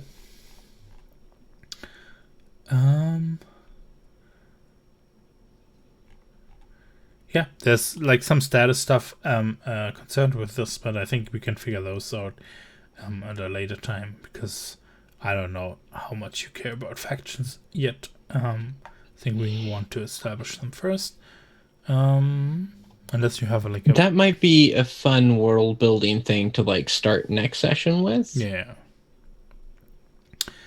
So it also says write a goal or drive. Does it have? I wrote one. I drove a ship. Become sexy.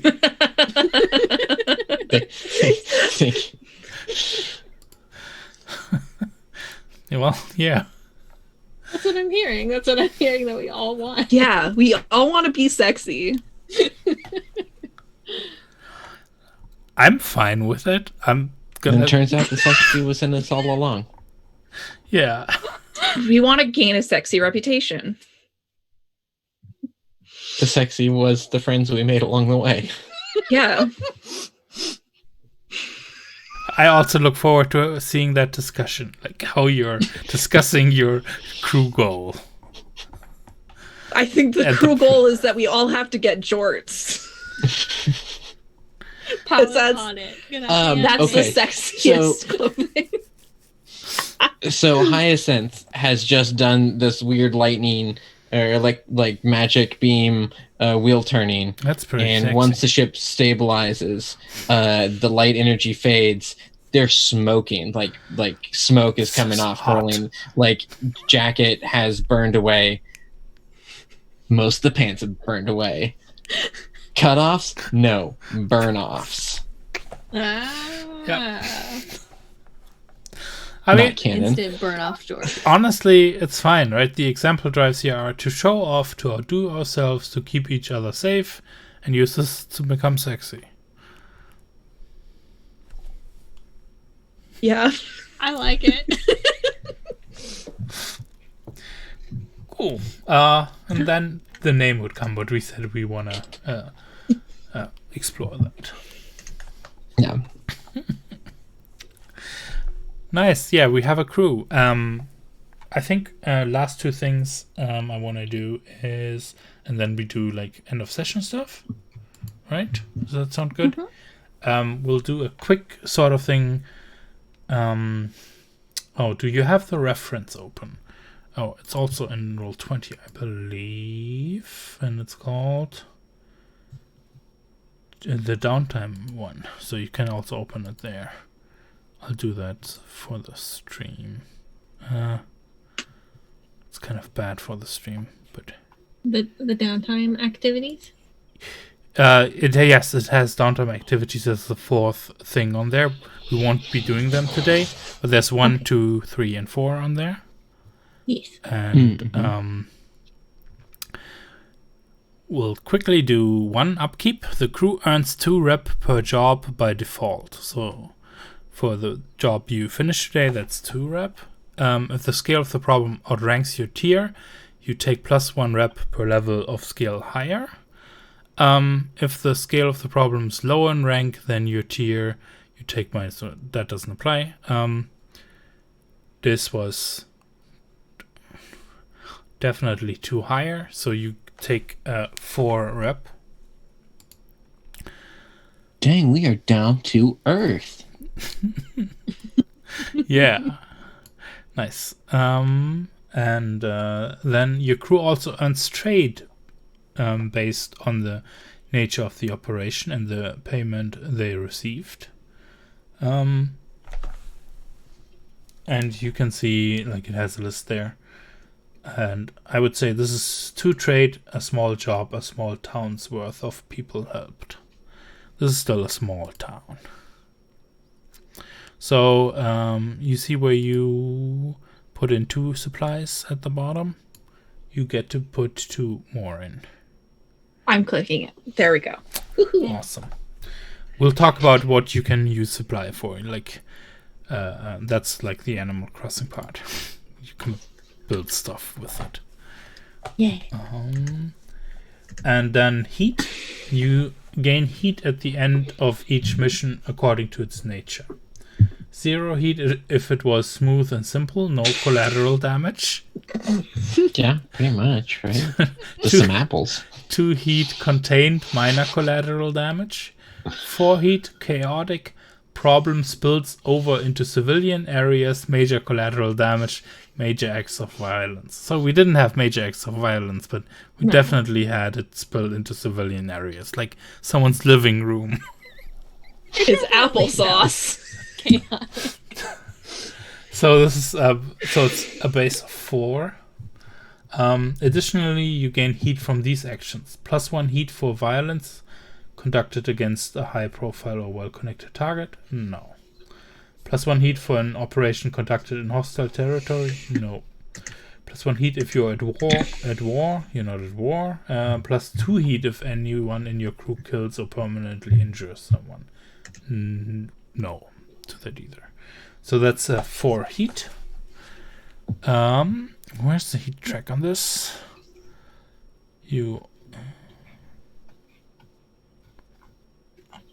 Where do we put our spice? I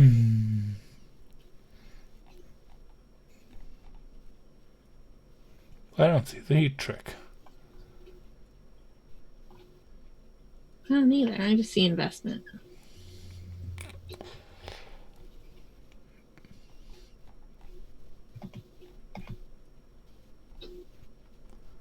That. Well, I'll worry about that off screen. Okay. Oops, I didn't want to do that.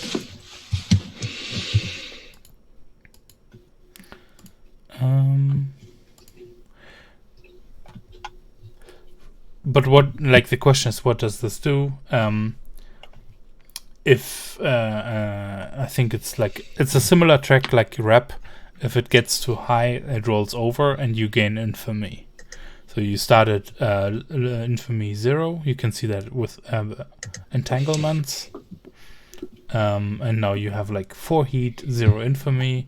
So I get to roll on the 0 infamy table. Or do you want to roll? Someone want to roll a d6 here? I'll roll a d6. Oh, roll 2 actually. Oh, well, there's one. Yeah, there's one and another one. There's another one. And pick the lower one. Okay. I still can't see where heat is on our sheet. I haven't found it either. Okay.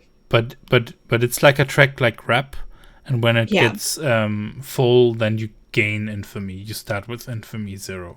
So that's why we rolled on the infamy 0 table with 2 6s, which means roll with -1 die on infamy 1. Okay, so I roll another one? You roll another 2, and we look again on the infamy 1 table. Okay, so I'll just roll 2d6 instead. Yeah. There we go. So 1. 6 and a 1. Expert trouble. Which is perfect because you see on the right hand side in your crew sheet on the augurs, this is where we keep track of your experts. Okay. So the fun thing is the augurs come with a medic, and we can talk about who that is next time. But here we should also add Anya, and we should add your baby. And we should I'm so sorry we didn't get to your piggy this time. That's okay. So we'll need to do that next time when we do the proper downtime stuff. More time to meet the piggy.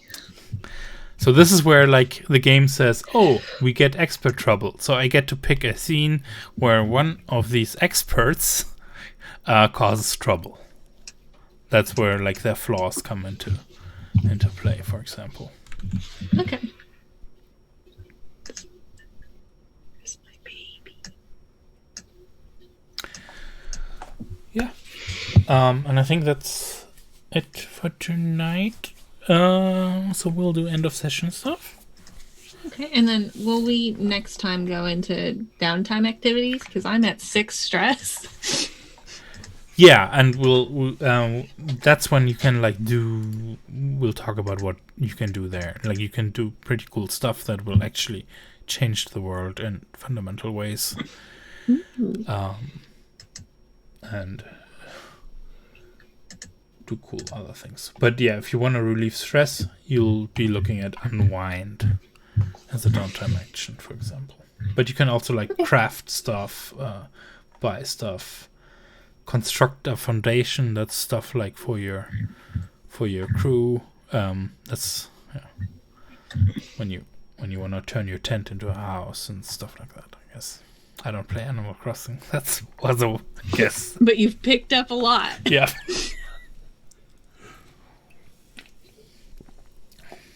Okay.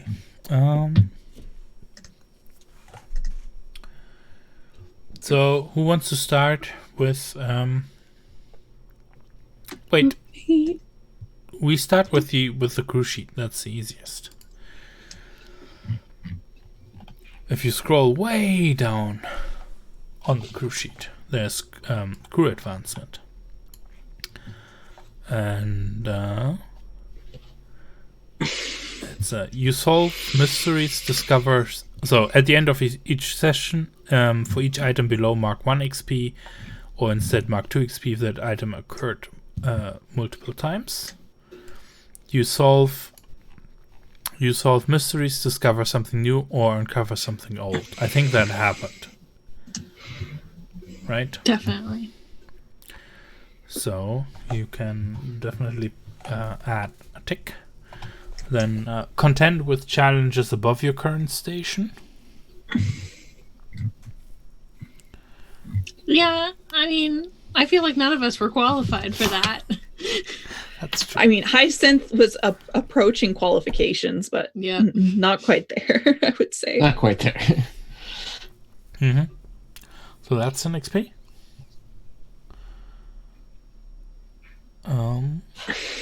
Bolster your crew's reputation or develop a new one. Does getting your first reputation count?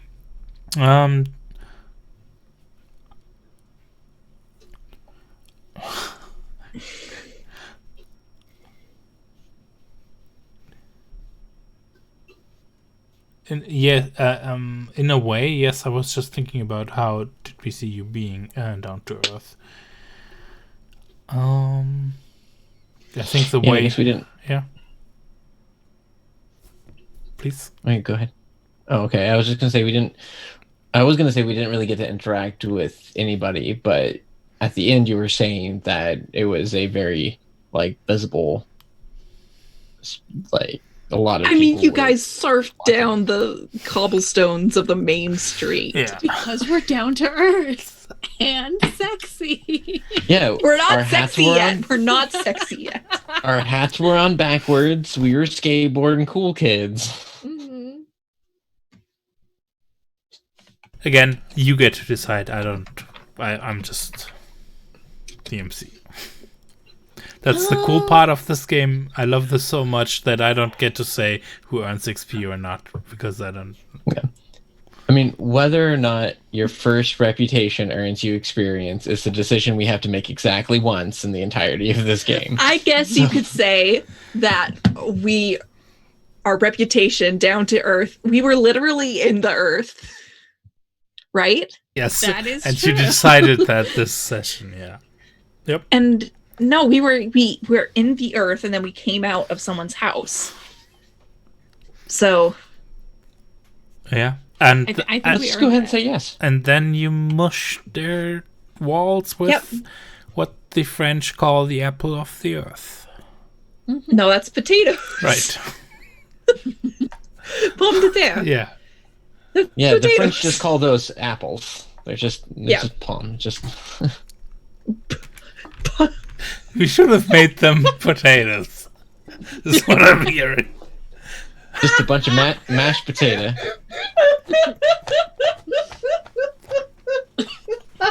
Robin's gone. I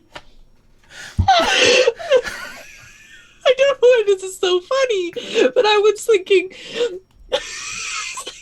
they're not apples of the earth, they're apples not of the earth.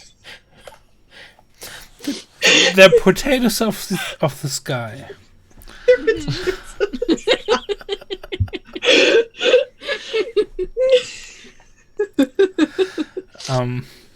Yeah. I don't The only only thing I'm going to not call funny. apples now is It's potatoes not at the sky. But I was just like, pomme de pas de terre or whatever, and that's what apples are. Pomme pas de terre? Yeah. Okay. Okay. Express the good goals, drives, inner conflict, or essential nature of the group. That's an easy two, especially in the beginning of a game, because everything you do. I mean, you named your drive, so that's 1 XP. Become sexy. Mm-hmm. Just committing to that. Yeah. Cool. And probably We could totally change it later, but and probably a second one for that as well, right? Essential nature. mm-hmm. We decided a lot about your essential nature.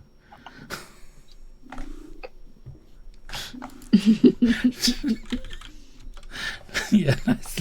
Levi's continuing that thought. Cool.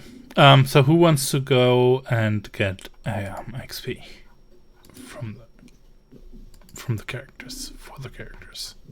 I think I only got 1 XP. Well, I already looked at mine. then we'll start with yours. So every time you roll a desperate action, mark XP. I didn't roll a desperate action, so Yeah. and then I also mark XP if I address a challenge with tracking, navigation, or movement. I climbed up, parkoured, so I mark XP for that. But I don't feel like I expressed my beliefs, drives, or heritage or background. And I don't feel that I struggled with issues from my relief or quirks during the session.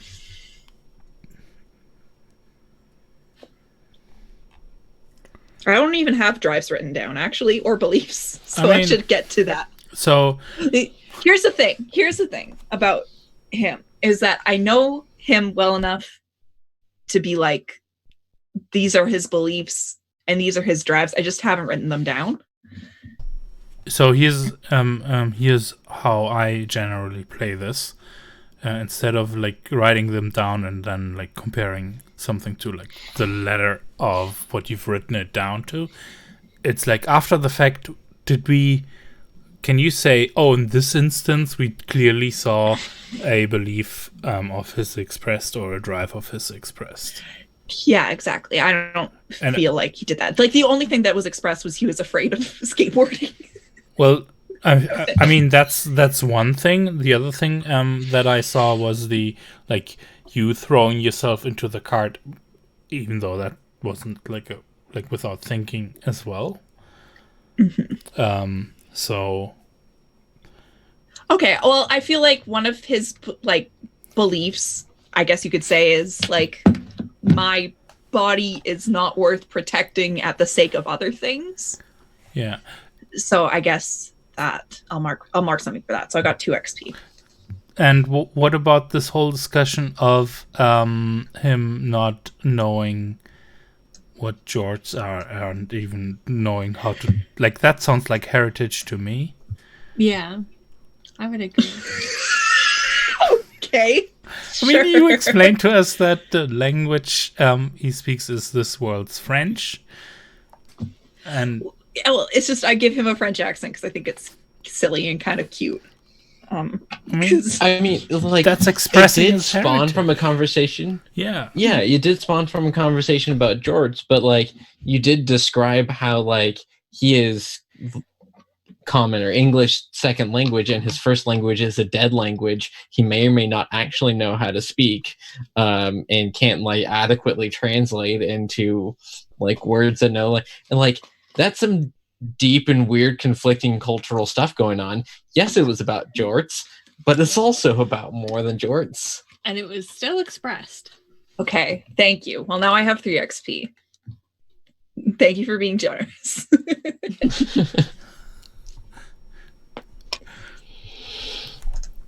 yeah. So that's 3, and you get to decide if you put them into playbook advancement or you could put them into like if you put them into kinesis, you immediately get another action point.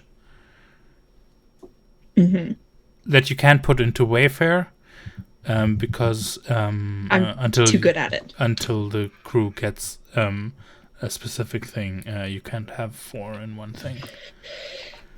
But you could get a point in skirmish or whatever if you put all those 3 into kinesis. I think I'll hold on to them for a while. I'll figure out what to do with them later. All right. Then who's next?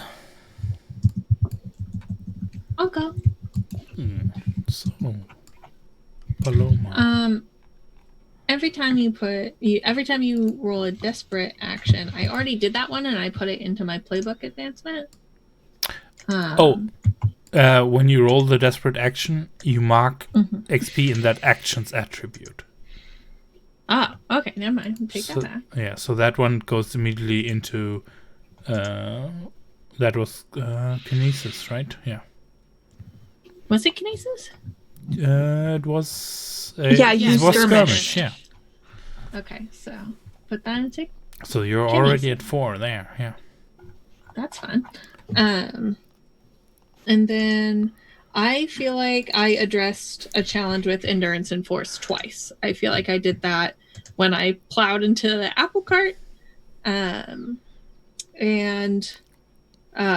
when I assisted Hyacinth with the wheel. Yep. So I'm going to take 2 for that one. And I don't think I struggled with issues from my relief or quirks, but I do feel like I expressed my beliefs. Again, I'm going to go back to the apple cart because I feel like that's sort of an expressed a act first, think later impulse that. And also an impulse to protect. Yeah. Yeah.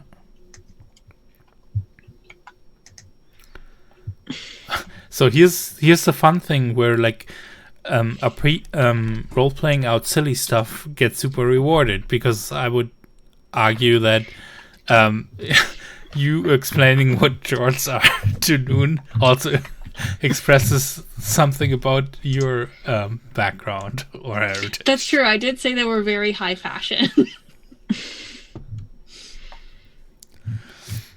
It's definitely an opinion a person can have. Excuse me. Are you implying that jorts are not high fashion? Have we shared the Brian David Gilbert jorts video? Has that been? Yes, I've seen that.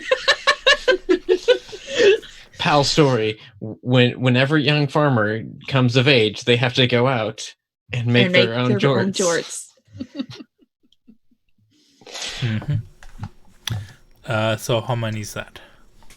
I'm just gonna do 3 for that, because I don't know that while I think Hal touched on it, I don't think he really had enough to say about it to properly express his sort of heritage and background. So I'm gonna do 3. So where are you putting those 3? I'm gonna put 2 into kinesis, so I can put 1 in finesse. Yeah, that'll be useful. It will be very useful because I have no finesse. And then you can like click the little X and then it resets. Yeah. Exactly. Cool. And then I don't know where I'm gonna put that last one. Maybe I'll put that one in playbook advancement. Yeah. And then we've got Hyacinth. So we're skipping kind of the last trigger because we haven't talked about relief and quirks yet. That'll be something that'll come up next time. Yeah. So I didn't do a desperate action for the end of the session. I feel like so charm work was kind of weird because we ran into that thing where charm work categorically I feel like I did, but charm work, the specific special ability, I couldn't do. But like, I guess is there? You did magic, right? That's it. That is charm work. Okay. I get a little bit confused because like the special ability is called charm work. So it's weird that charm work is also a thing separate from the special ability. Fictional and mechanical in this sense, yeah. But It's charm work with a lower C. yeah, okay. Yeah, so I did the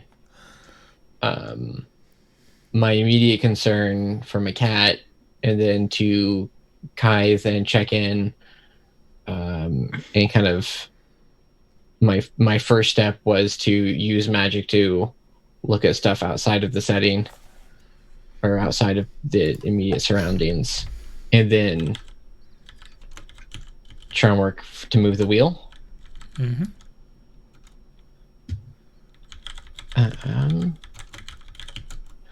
For the beliefs and heritage and background and stuff, I tried to make a point this session to like specifically describe what Hyacinth's magic looks like and like what their charm work supplies literally are, and kind of like connect the bag and the physical which things that they would use. So I feel like that kind of ties into background. Mm-hmm. I would agree with that. Yeah.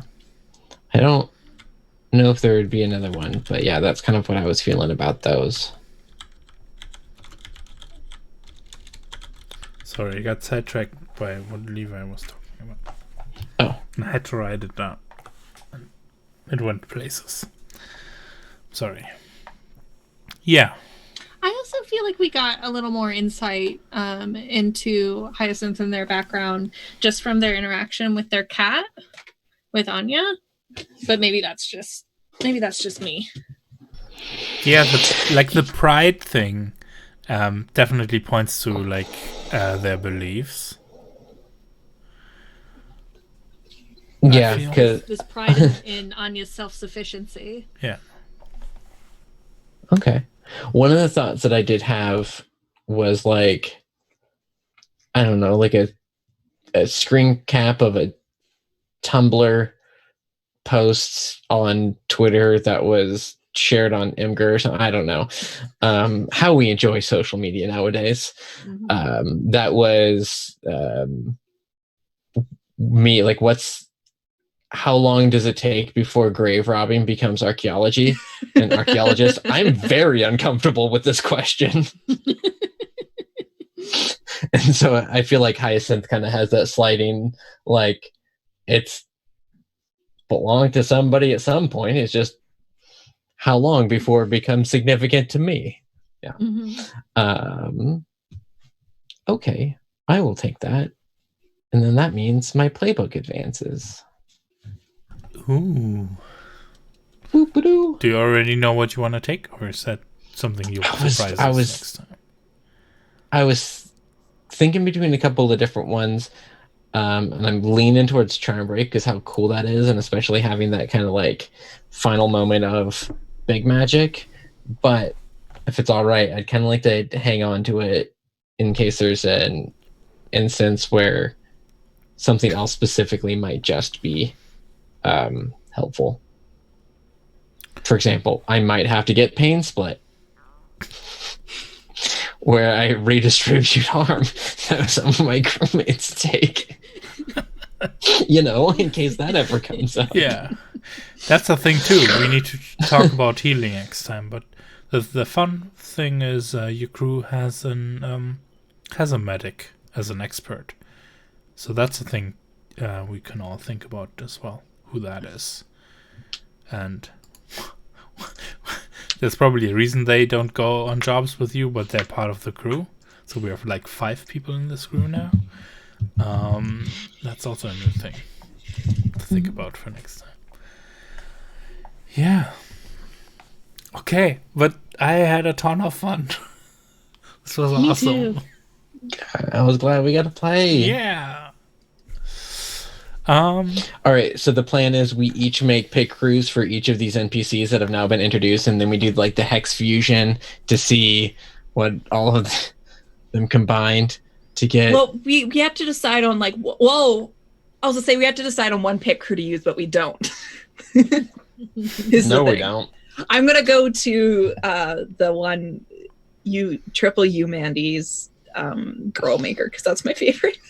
Yeah, it's very good. It's an old friend. All right. I mean, Come back to it time after time. There's tons of people, right? Because you all also have 5 or 6 concepts on your sheets as well. I already made pickers for them. Oh, okay.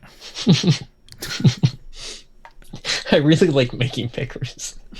I think, yeah, we need to have like a gallery here on the overlay or something where we just cycle through them or like can pick them so people can see them. Yeah. Okay, well, I guess we go around and do outros.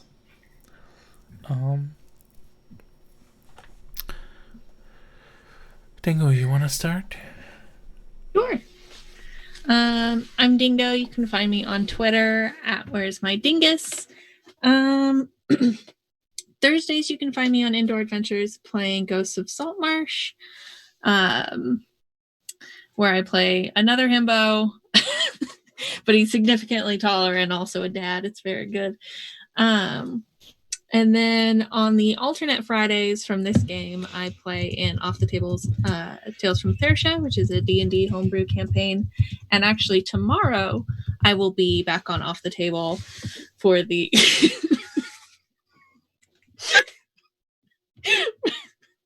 I'm sorry, I'm gonna say it out loud. Robin just said I have a himbo addiction. It's incurable, and that is fact, at least for me. What was I saying? Oh, tomorrow I will be on Off the Table for 12 hours for their 12-hour Otterthon. We're going to be doing GM-less games amongst me and Katie and Summer.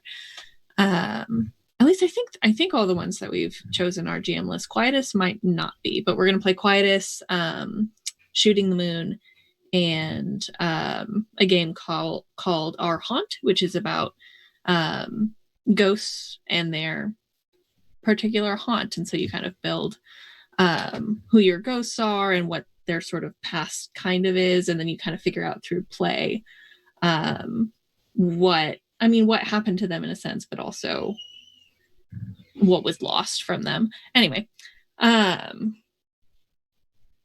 and then if we have time at the end of the 12 hours, we'll play The King is Dead. So if you can, come support us during that. It's going to be a ton of fun. Yeah, I look forward to it already. I think there's going to be donation rewards for me to drink fruity things. It's going to be bad for me, but very good for everyone else. Also, possibly for Summer and Katie to drink chiladas, which if you don't know what that is. So more it's great. Potatoes of the sky juice and stuff like that. Yes. That's exactly what it is.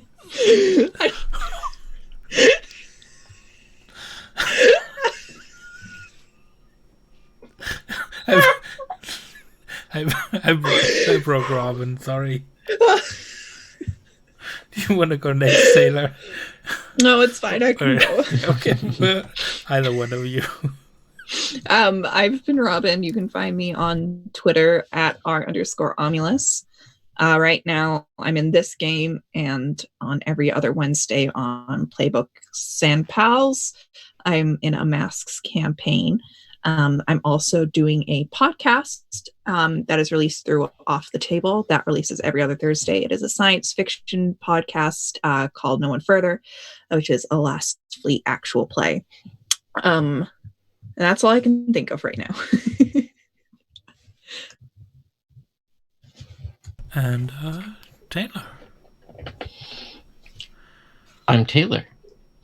You can find me on Twitter at Taylor_CS or at Whimsy Machine, where I sometimes remember to retweet the tweets that I've made on at Taylor_CS only when it refers to Whimsy Machine stuff, which is the name under which I publish the games that I make. I make games such as something that I worked on. How about let's just go to the classic Spell the RPG, a tabletop role-playing game that you play with dice and letter tiles. What you spell is literally what you cast, and you can't really find me anywhere else on the internet. But I do want to share the exciting news that I just got a publisher account on Indie Press Revolution. So I am looking forward to getting my books in stores and specifically over there. Yes. Because this whole thing started as a conversation with Matthias telling me about some cool books he was looking at and thinking like, oh, I'd like to be able to get my books on that site. And so I emailed that guy, and that guy was like, well, do you have an Indie Press Revolution account? And I was like, I don't know. Let's find out. And then I did. Yes. Looking forward to that. To have like some physical things of your stuff in my hands. Cool, awesome. Yeah, I'm Matthias. You can find me at mthsbilgr on Twitter, and you can find